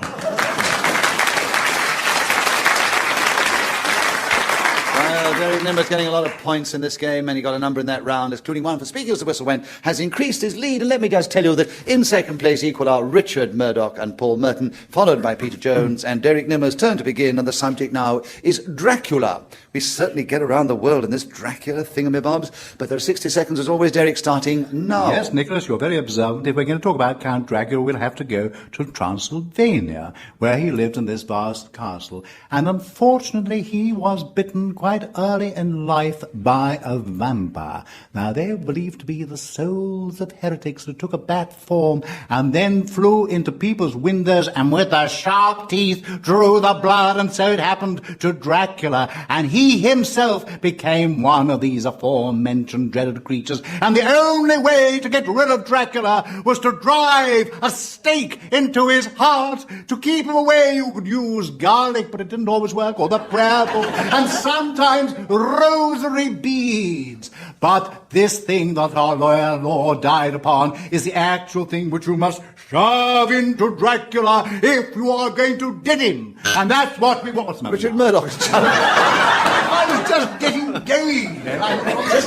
You're almost finishing. Driven into his heart, and the word came in again. Driven in? Yes. Yes, that's right. Yes, yes. You were all listening to say he was going to use the word heart, and he didn't, but you got him on the driven. So, well done, Richard. You've got 6 seconds to tell us something about Dracula starting now. It's not generally known that the word Dracula spelled backwards is Alucard, and...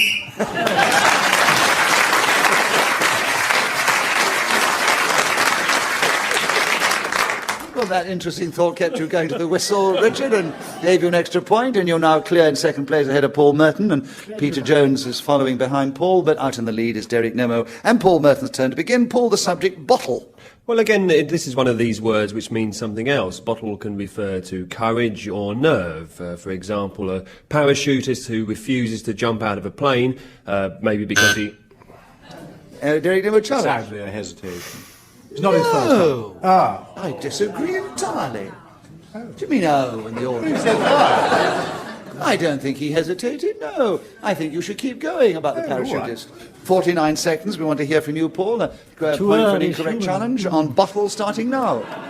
If he was to jump out without a parachute, he could be said to... Derek Nimmo, do it again then, or I mishearing it. What are you challenging for? He keeps saying, doesn't he? He didn't say, he actually repeated parachute, but you didn't challenge him for that. So, Paul, you keep going with 44 seconds on, starting now. I had a friend called Ernie, we all called him He would go down...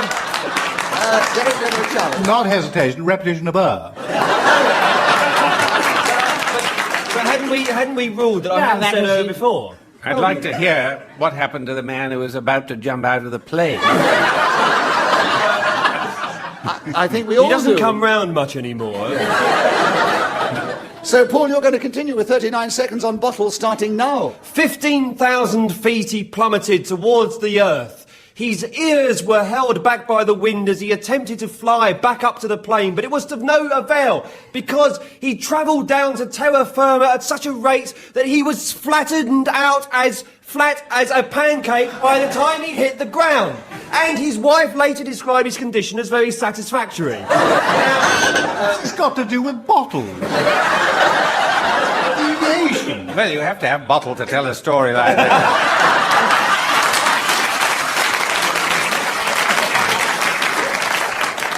Peter, you took the very words out of my mouth. I was going to say, sorry. but you say it always so much better than I do. So I think you've answered for me. So Paul gets another point for incorrect challenge.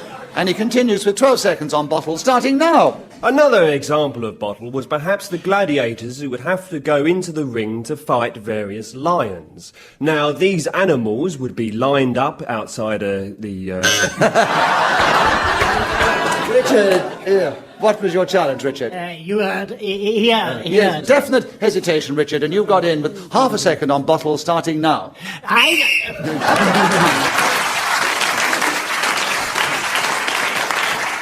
So Paul Merton got a number of points in that round, and Richard Murdoch also got one for speaking. He got two, actually, and also one for speaking as the whistle went. And they're now together equal in second place, only a few points behind our leader, who's still Derek Nimmo. And Richard, your turn to begin. Silly songs. Will you tell us something about them, starting now? One hears a lot of silly songs on the wireless. Most of the songs written nowadays are rather stupid. In fact, you can't hear the words, so you don't quite know how silly they are. I have written and sung some silly songs. I spun some songs. Yes. Sort of deviation. He was talking about spinning. Yes. Well, singing. Spinning songs. Yes. Doesn't matter whether you're still on silly songs, whether he's spinning or singing. So, Richard, you have another point and 42 seconds on silly songs, starting now. A silly song might be, don't eat peas with a very sharp bread knife. It's inadvisable, just use a sizable thing like a ladle or a fork instead. Don't reply, yes. I know lots more. Peter, you challenged again. Well, deviation, repetition, and hesitation. I'm guilty of all three. Yes. But I can only give you 1 point. I'm sorry, really? Peter, yes. Oh, But no, as you're so far behind, I'll give you 3 points. There we are. And...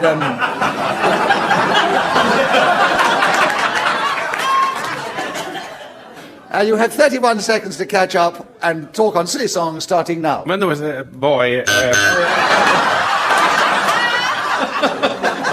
I'm sorry, I think I completely inhibited you by my cruel remark about giving you 3 points. Oh, So it was crushing, it was. Yes, it was. So I think it was extremely unfair of me, and I don't like to be unfair as chairman of Just a Minute, so I will not allow Derek's challenge and tell you to keep going for 30 seconds with silly songs starting now. It was called You Can't Do That There Here. And anywhere else you can actually perform this act, but not in the present position that you're in. That was the paraphrase of the song, which was really as silly. You've been challenged. Who is telling me? Richard challenged first, yes. Yes, it was very, very, very... a big hesitation there. A big hesitation, he definitely said. And Richard, you got the subject of silly songs back with 18 seconds to go, starting now. Well, nothing happened at all. I never hesitated. That occasion, yes. It wasn't long enough, though, to be a hesitation. Yes, Derek got in first, and he has 16 seconds on silly songs starting now. One of the silly songs that I used to enjoy in my youth, which of course is a very long time ago, is Mars Eat Oats and Does Devour Cereals. Richard Murdoch challenged. It's Mars, not Mars. That's it's not Mars. It's not either the thing you eat or your mother. It was Marsy Dotes. Marsy Dotes and Oats and Oats and Oats and Oats and Oats. We'll let you know. Yes, no, I don't think you got the job, Derek, and so Richard has the job, which is to continue talking on silly songs with 6 seconds to go, starting now. Well, I remember Marsy Dotes and Dozy Dotes and Little Lamsy Tivy, Kiddly Tivy too, Frog. Derek Nimmo challenge. Tradition of eat. Derek, you've got it with 1 second to go on silly songs, starting now. My Uncle Jerry's got a very big belly.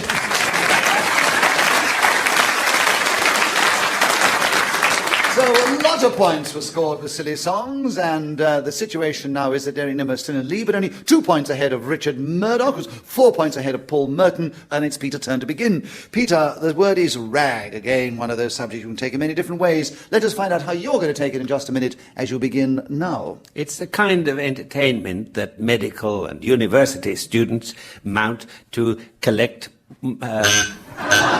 Derek Nimmo challenge. Sorry, sort of hesitated. Yes, it did. Yes, well, you needn't apologise for that. Well, you have to apologise, because otherwise you'll give them 3 points.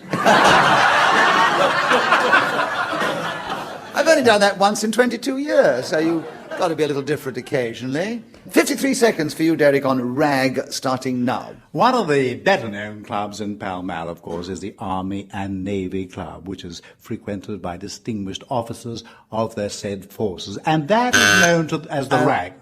Paul Merton challenge. Oh, we just came to what it was to do I think with you got in just in time, Paul, because I think you'd be going... Everybody knows that the Army and Navy Club is called the rag. Let's ask this audience. Does everybody in this audience know that the Army and Navy Club is called the rag? They do now. You see, none of them knew. There we are. You knew, but it was not established sufficiently quickly, so it is deviation, Derek. You've got to establish these facts fairly rapidly. Paul, you have the subject. 43 seconds. Rag, starting now. A rag is a useful household object. You can use a rag to wipe down the windows, or to clean a table, or perhaps to polish the television screen. Rag is also a very popular name for a pony, and many is the young girl who's woken up at Christmas time to find a small horse in her stocking and thought, this is marvellous, I can go... Peter Jones's challenge. You can't get a horse into a stocking. Can I emphasise... Deviation. Can I emphasise that this is a very small horse? It's a very big stocking. Yes. And it could have been a toy horse as well, couldn't it? So therefore he was not deviating. And Paul, you have 20 seconds to continue on rag, starting now. Rag was the name that I gave to my Batman in the army. I was in the Navy as well, as you know, that's known as the Rag, doing the rag. Peter Jones' challenge. Hesitation. Yes, I think you did err on that occasion, Peter. So you have hesitation and the subject of rag, and 11 seconds starting now. Well, that's really more than I need. However...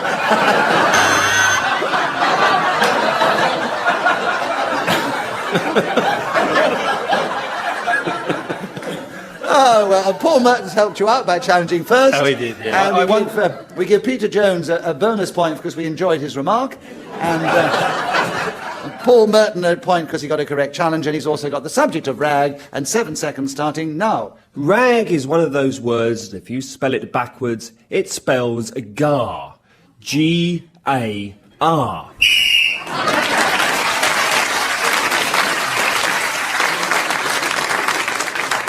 So Paul was speaking then when the whistle went, gained that extra point. He's still in third place. No, he's not. He's equal in second place now, alongside Richard Murdoch. They're still trailing our leader, Derek Nimmo, by 3 points, and not far behind them is Peter Jones. But Derek, it's your turn to begin. The subject is my bicycle. Will you tell us something about that in this game starting now? Yes, my bicycle has 2 wheels, spokes... Well, there's a surprise.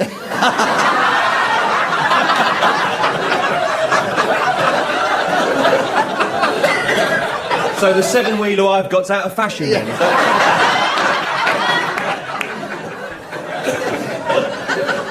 Actually, can I challenge for unnecessary information?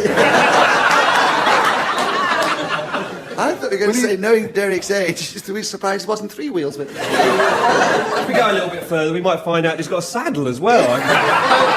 I'm trying to imagine it in my mind. You know. Right. We get to one of those occasions when I'd like to give a bonus point to Paul because we enjoyed the challenge, but Derek wasn't deviating in any way, so he does keep the subject and gets a point for an incorrect challenge. My bicycle, 57 seconds left, Derek, starting now. It has indeed a leather saddle, handlebar, cross across, and then we have a bell and a gear change. And many's the happy day when I've taken it to New Zealand and driven down to Dunedin to see Shauna McFarlane, who used to be married to the Minister of Art, and he greatly admires my bicycle, and I've given him a little trip sitting on the back, and he thought it was so exciting, and sent me going scurrying further down to Invercargill to eat the Stewart Island oysters from the back of my bicycle. I took it back to the Brizards. I now keep it in Northamptonshire. James, a challenge. Deviation. Why?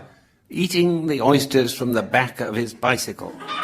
Now, what does it mean? I think it would be almost impossible to eat oysters with the back you'd never of your get them bicycle. open, would you? And he had this Minister of the Arts with him on the back of the bicycle anyway, so where the oysters were... I got rid of mine. I went down to Invercargill to get the oysters. You don't listen, you see. I was listening. Stewart Island oysters come from Invercargill, not Dunedin. Derek likes to bring in the name Invercargill because he had a big success, I think his last, in Invercargill. And so naturally he wants to publicise it. Well, I'll tell you the situation. There are 20 seconds to go. We're in the last round. Derek's still in the lead. I don't think he can be assailed. And, Peter, you certainly can't overtake him. So we'll give you the point. And tell you to tell us something about my bicycle starting now. Hesitation. I didn't say anything. Yes, but as Peter... Well, he didn't say. Somebody didn't say anything, so I must have won. Nobody said anything, and I challenged. Either I didn't say something... You're going to win the game anyway, Derek, so shut up. Don't say that. We all lose heart if you say that... Very... altogether. Go home. But as I say, it doesn't matter who wins the game. It's the contribution that you make. And your contribution is enjoyed and appreciated and loved, isn't it, ladies and gentlemen? And there are 20, actually, there are only 19 seconds left now at the end of this game, this end round and also this game. And we're going to hear from you, Peter, on my bicycle. So we want to hear from you. My first bicycle was a Norton, made by the people who made the motorcycles. Derek Nimmo challenge. You made it twice. It was made twice, yes. Was it? Yes. Oh, dear, oh, dear. Still, you got the meaning of it, didn't you?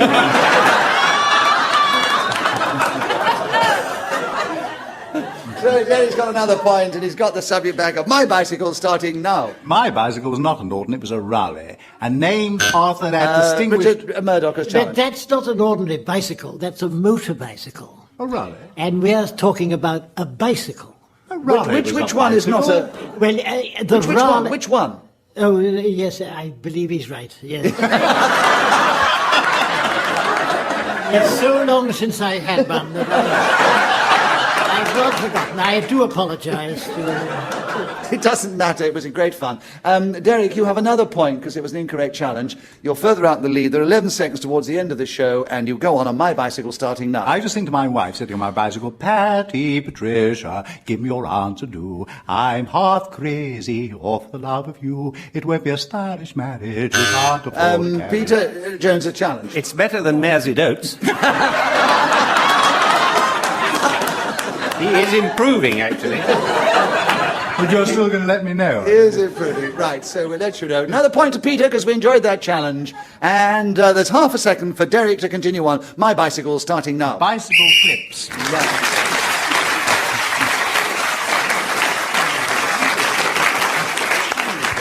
So, as you realise from what I said a little while ago, we now have no more time to play just a minute, so I will give you the final situation. All of them, almost three of them, were equal together, just 1 point between the three of them, which is very difficult to work out. I'm not going into details on that.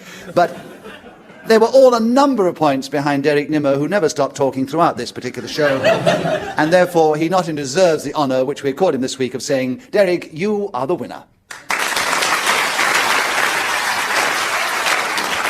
We hope that you have enjoyed this edition of Just a Minute, and if you do, we hope that you want to tune in again next week when we take to the air. On behalf of our a superb panellists, Paul Merton, Richard Murdoch, Peter Jones and Derek Nimmo, also the man who thought of the game, Ian Messiter, and our producer who sits behind us in a little glass bowl looking at us all, that is Edward Taylor, and myself, Nicholas Parsons. Thank you for tuning in from us all. Good. Hello, this is Nicholas Parsons. And the recording of Just a Minute you're about to hear features Derek Nimmo, who sadly died recently. The BBC, with the agreement of Derek's family, had decided to broadcast the show as a tribute to him. It was, incidentally, his last professional engagement before his tragic fall, the consequences of which finally overwhelmed him. Derek Nimmo was one of the stalwarts of Just a Minute. He'd been in the original pilot show with me over 34 years ago, and his clever, witty, and sometimes outrageous contributions to the programme were always a joy and delight. Our friendship goes back even further, and it was because of this he was able on occasions to be incredibly rude to me in the show. It's only when you know someone extremely well can you make fun of them in public and the listeners enjoy it, because they know there's no malice intended.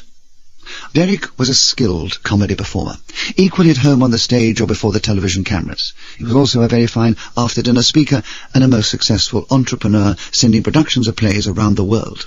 He brought all his performance skills and love of travel into Just a Minute.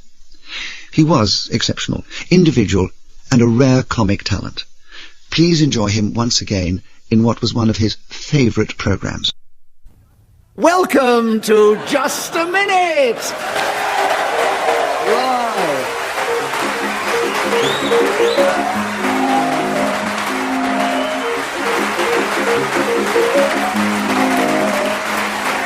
Hello, my name is Nicholas Parsons, and as the minute waltz fades away, once more it is my pleasure to welcome our many listeners throughout the world, and also the 4 exciting, exuberant, attractive players of the game who are going to compete this week. We welcome back a young comedian with his own distinctive and individual style, that is Tony Hawks, another young comedian with his own original style, and that is Graham Norton, a comedy player who's developed his style many years ago, and it is still as fresh today as it was then, that is Derek Nimmo, and a young comedian whose style which is as distinctive as she is attractive, and that is Linda Smith. Will you please welcome all 4 of them?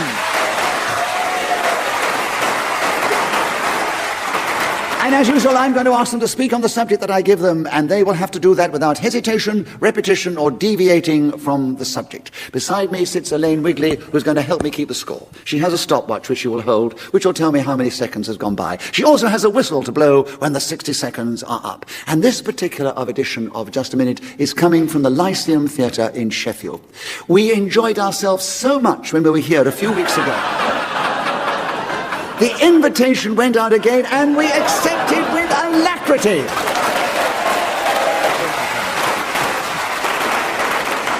And we have an exciting, warm, but certainly not a good Yorkshire audience who are not feeling the cold at all, even though they live in a very cold part of the country. Right, and we're going to begin the show this week with Graham Norton, and who better? Graham, the subject is What Makes Me Furious? Will you tell us something about that subject in this game starting now? I thank you, Nicholas, for this opportunity to rant quietly about what makes me furious. It is, in fact, when technology is not ready to be introduced to the marketplace, and yet they do. For example, Video Plus. I'm not sure if you're familiar with it, but it doesn't actually perform the task it's intended to. The end of the film is coming close, and somebody says the person who did the murder was shaken back. You better shake. And it's very irritating. Other things that annoy me, because, dear God, I've nothing else to say about that, Tony Hawk's challenge. I think there may have been a hesitation there. I think there was a hesitation, so it was lovely, wasn't it?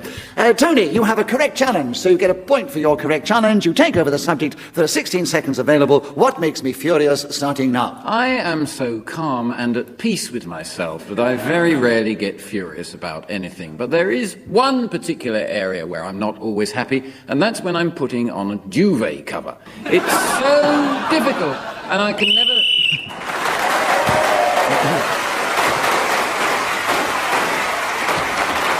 Whoever is speaking when the whistle goes gains an extra point, and on this occasion it was Tony Hawk's. And Linda, will you take the next round? The subject, my party piece. Talk on the subject starting now. When I was little, my party piece used to be to sing along to my favourite Cilla Black song, Anyone Who Had a Heart. Everyone thought it was charming. How times change. These days, my party piece is to drink industrial quantities of Chardonnay, then Ponce fags, because I'm so drunk I've forgotten I don't smoke, then sing Firestarter by Prodigy. Nobody seems to find it delightful in any way at all. Why do... Graham Norton challenge. Graham, what was your challenge? Were there two sings? Yes, she sing along. She did sing more than once. You have a correct challenge, Graham, so you take over the subject. All right. My party piece, 30 seconds starting now. My party piece is perhaps a little visual. It is to do an impression of a small terrier dog making love. It goes something like this.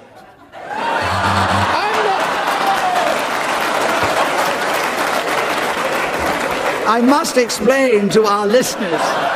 No, Nicholas, don't. I have to. The audience have laughed, and all the listeners will wonder, why were they laughing? And the reason was that Graham Norton gave a brilliant... His features took on that of a little terrier dog, and his little tongue came out, and it made licking movements. It was worth the laugh. But you've lost the subject. Yes, I thought as much. Yes, because Derek challenge, hesitation. Derek, my party piece, 16 seconds starting now. Well, my party piece used to be to waggle my toes and say nursery rhymes to them. This was tremendously popular. I went on Raymond Andrews with Bob Hope and Bing Crosby and did my party piece, which received a tremendous acclaim. Yes, Derek Nimmo speaking as the whistleband gained an extra point, and he's now alongside Tony Hawks in the lead. Derek, it's your turn to begin. The subject, steel. Talk on it, Derek. 60 seconds starting now. Here I am, in the city of steel. Well, that it used to be. 40,000 people were employed in the industry, and 9/10 of the world's knives were made here. My great-grandfather was a master cutler and lived in this fine, wondrous place. I was told by him, never ask anyone if he's a Yorkshireman, because if he is, he will already have told you. And if he isn't, you don't want to humiliate him. He lived here for these many years. Of course, I can think of Tommy Steele, who was discovered in the Three Eyes coffee shop in Old Compton Street in Soho, and David Steele, that marvellous man who led the Liberal Party for so long after the collapse of the previous head of that organisation. Steele is something which Sheffield is trained Oh, Tony, you challenged with 2 seconds ago. You went for 58 seconds. And if you go for the full 60, you get an extra bonus point. But Tony, you got in, yes, it was a hesitation. 2 seconds for you on steel, starting now. It is wrong to steal, but I'm going to say exactly what Derek...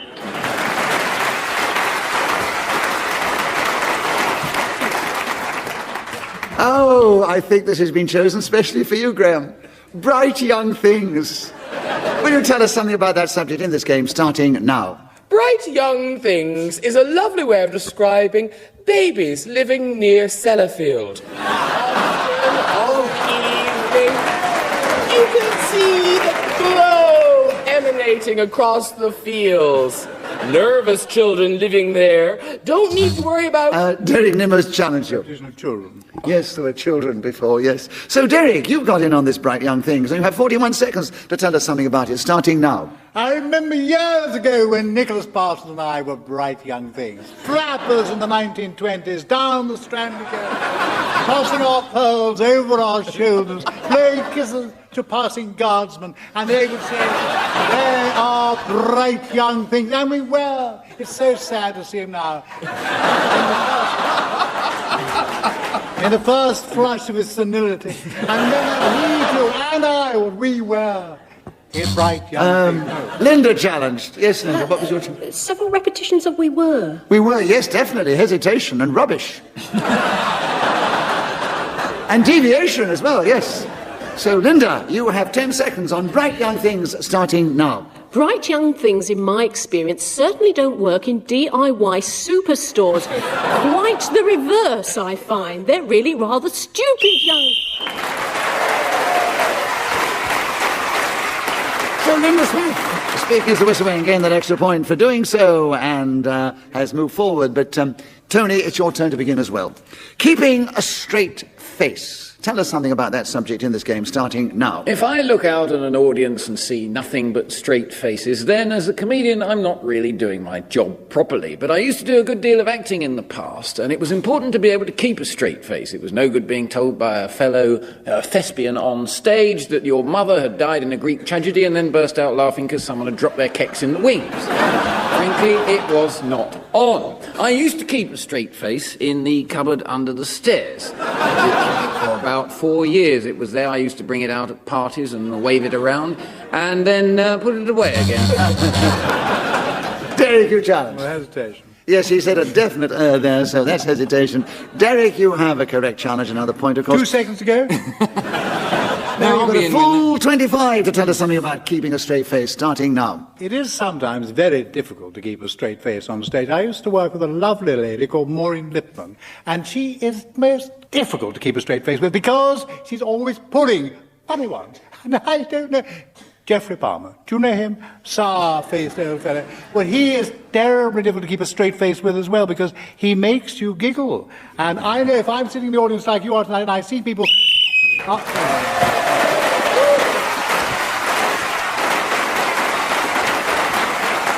So Derek did keep going to the whistle and gain that extra point. He's equal in the lead with Tony Hawks at the end of the round. Graham Norton, your turn to begin. The subject, 7 Hills. Tell us something about that subject in this game, starting now. Imagine my delight when I sat in my hotel room and picked up a colourful, lavishly illustrated brochure which announced, if you like hills, you'll love Sheffield. Because, as you know, but I didn't, it's built on 7 hills. How did that happen, I wonder? Presumably, it was in fact built on 1 hill. And oh dear, Tony challenged. Repetition of built. Well spotted. Yes, yes. The generosity. Right. Tony, 28 seconds for you on 7 Hills, starting now. Jimmy Hill, Gordon Hill, Damon Hill, Harry Hill, Box Hill. The hills are alive with the sound of music. I could go on. Rome wasn't built in a day. That was constructed on 7 hills also, but it's not a patch on Sheffield. Frankly, you see no tourists going there. Well, people, I often feel like going to the tourist tour there and saying, why are you in this Italian city when you could be in Yorkshire, visiting the 7 hills there? There's much more to see and more Roman remains, I thought.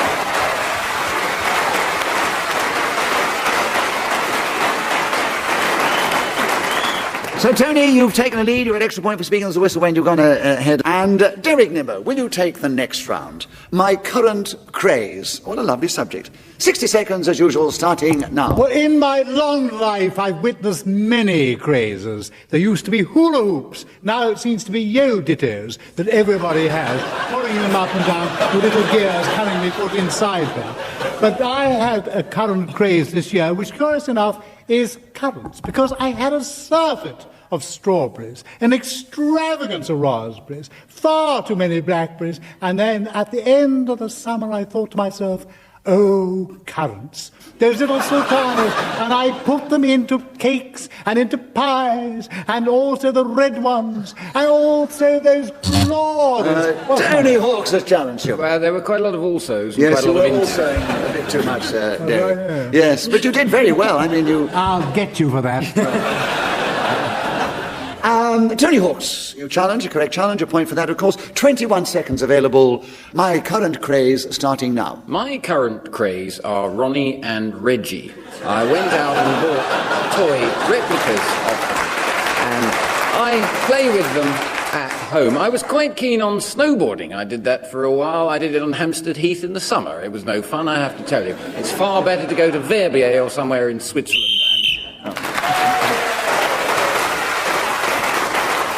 So Tony Hawks spoke as whistle went, gained that extra point, and he's moved into second place behind Graham Norton. And Linda Smith, it's your turn to begin. The subject is critic. Tell us something about that in this game, starting now. Kenneth Tynan said a critic is someone who knows where to go but doesn't know how to drive the car. This makes a critic the opposite of a minicab driver who knows how to drive the car but doesn't know how to get there, in my experience. This is particularly true in South London, I find, where many... Oh, dear God, surely that's a minute.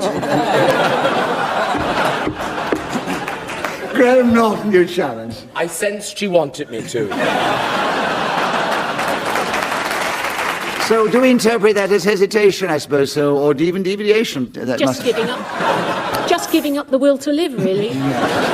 36 seconds, Graham. Critic starting now. It is a little-known fact that critic is a French word, meaning sad wannabe who was bullied in school and wants to get back at the world for a living.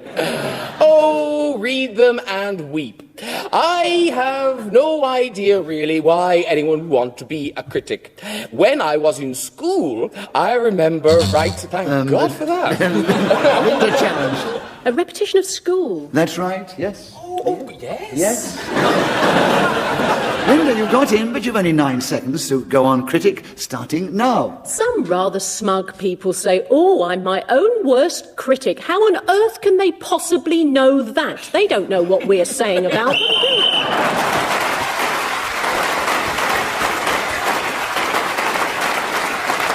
So Linda Smith, speaking as the whistle went, gained that extra point. She's equal in second place with Graham Norton there behind Tony Hawks and Derek Nimmo, who are out in the lead together. Derek, your turn to begin. The subject, the wild card. Tell us something about that subject in this game, starting now.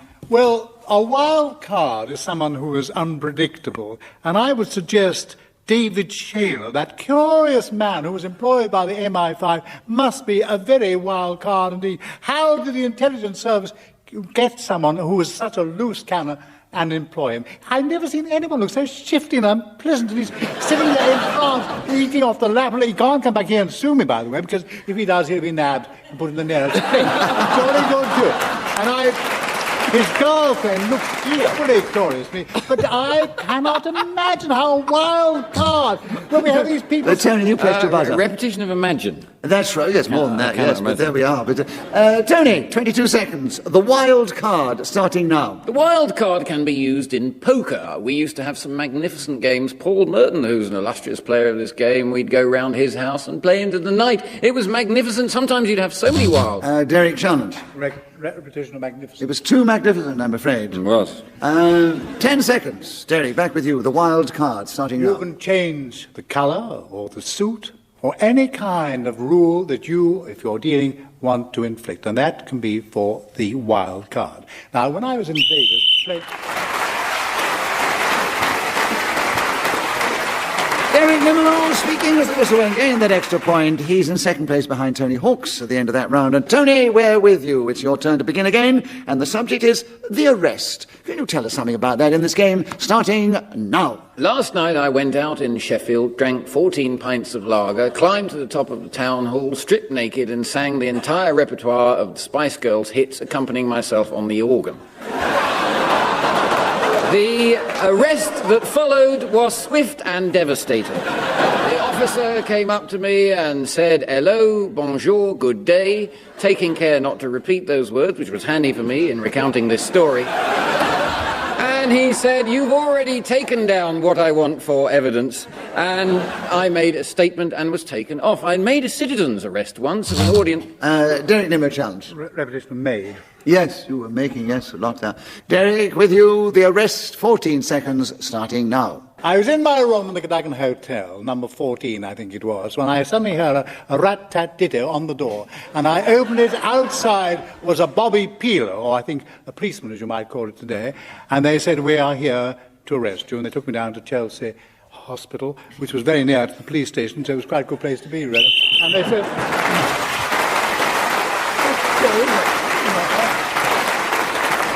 Derek Nimmo speaking as the whistle went, gained that extra point. He's now in a lead at just one ahead of Tony Hawks. Graham Norton, your turn to begin. Scent. Tell us something about that delicious subject in this game, starting now. It remains a mystery to me why they name scents the way they do. Who wants to smell like Old Spice? Surely it should be fresh, vibrant. Basil, I love you. But however, a scent like jazz is to perfume what that is to music. Pointless. Dreariness in the air. There's a new one now that Calvin Klein has just introduced called contradiction. Why? Somebody says, "I love your perfume." No, you don't. "I'd like to go home with you." No, you don't. It's a curious name for anything. As a young boy, I would sit in the car beside my father, being driven to the school hop, reeking of blue Stratos, which was a popular thing at the time. Now, of course, draw near.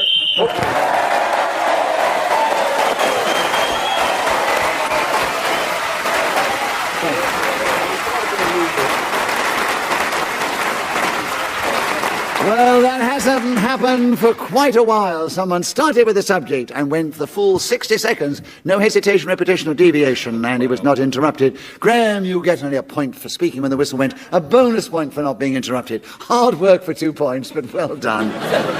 And you're still in third place on your side. Linda, it's your turn to begin. A lovely subject, a swift half. Tell us something about that in this game, starting now. A swift half, a quick little drink, probably with a chum, is so much nicer than a half swift, such as the cat might leave in the kitchen for you to find. Charming, equally unpleasant, a half swallow, a half pigeon, a half wren, a half... Tony, you challenge. I think there was a hesitation. Half a hesitation. It's definite hesitation. Tony, 41 seconds, a swift half, starting now. Last night I went out in Sheffield and drank 28 swift halves. I climbed to the top of the town hall, removed my clothing, and sang the entire repertoire of the Spice Girls hits whilst accompanying myself on the organ.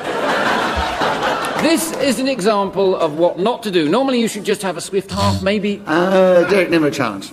I don't think they could be very swift halves if you had 28 of them. They must be rather slow halves. They're incredibly quick if you've got to get 28 in, I tell you. I mean, a swift half, each half was swift. No, he wasn't deviating from the subject. So 21 seconds with you, Tony, still a swift half starting now. The second half of Sheffield Wednesday against Manchester United went very swiftly for me because I was enjoying the scoreline of 3-1.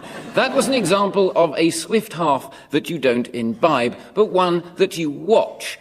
I can't remember how much. Graham Norton challenge. That was it. That was hesitation, and you cleverly got in with 4 seconds to go on a swift half, Graham, starting now. Thanks to penalty shootouts, hurrah, what a great idea. Swift halves...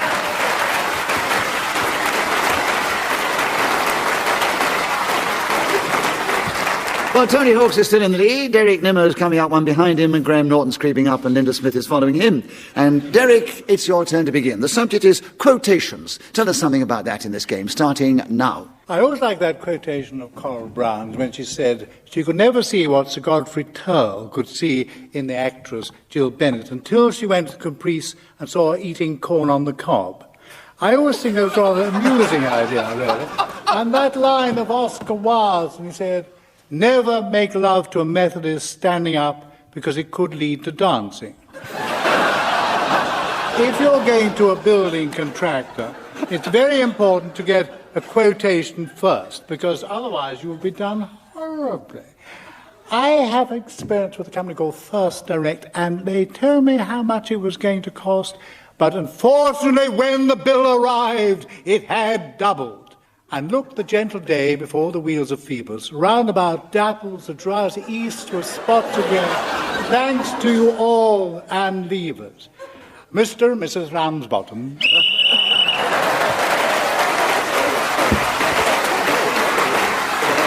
Right.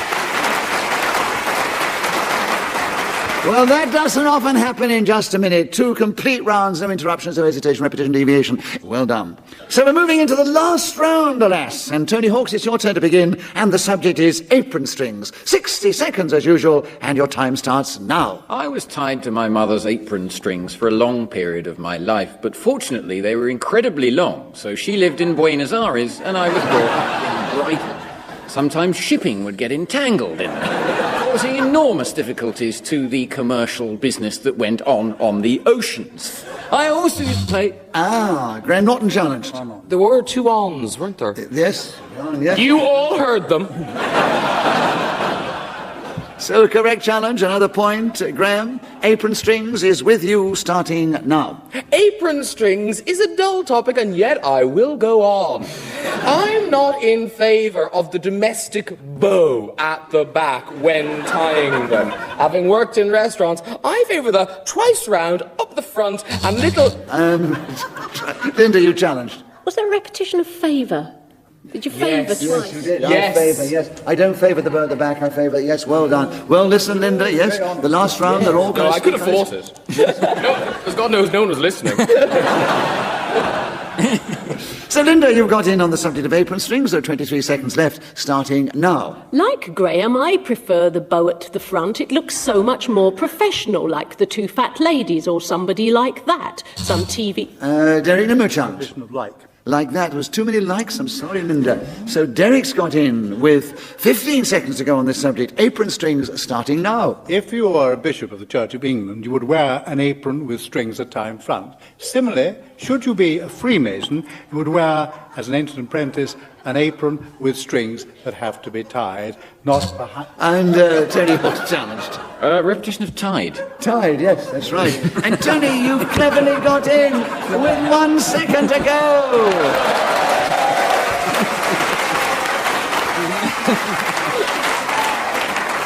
And I think we're going to make it a very tight contest at the end of the result of that last challenge. 1 second. Apron strings, Tony, starting now. Apron strings!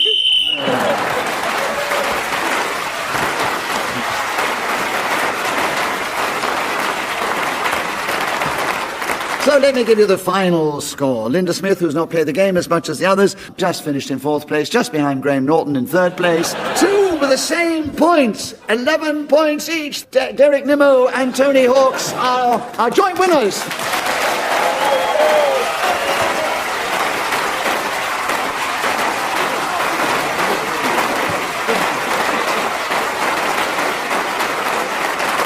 Why does it really matter where they come? It's the contributions they make, and they were all wonderful and lovely and delightful. And I do thank Linda Smith, right at the top there, Tony Hawks, Graham Norton, Derek Nimmo, for the wonderful contribution. We thank them. I thank Elaine Wigley for keeping the score so magnificently and giggling so charmingly in my ear hole, and also helping with everything.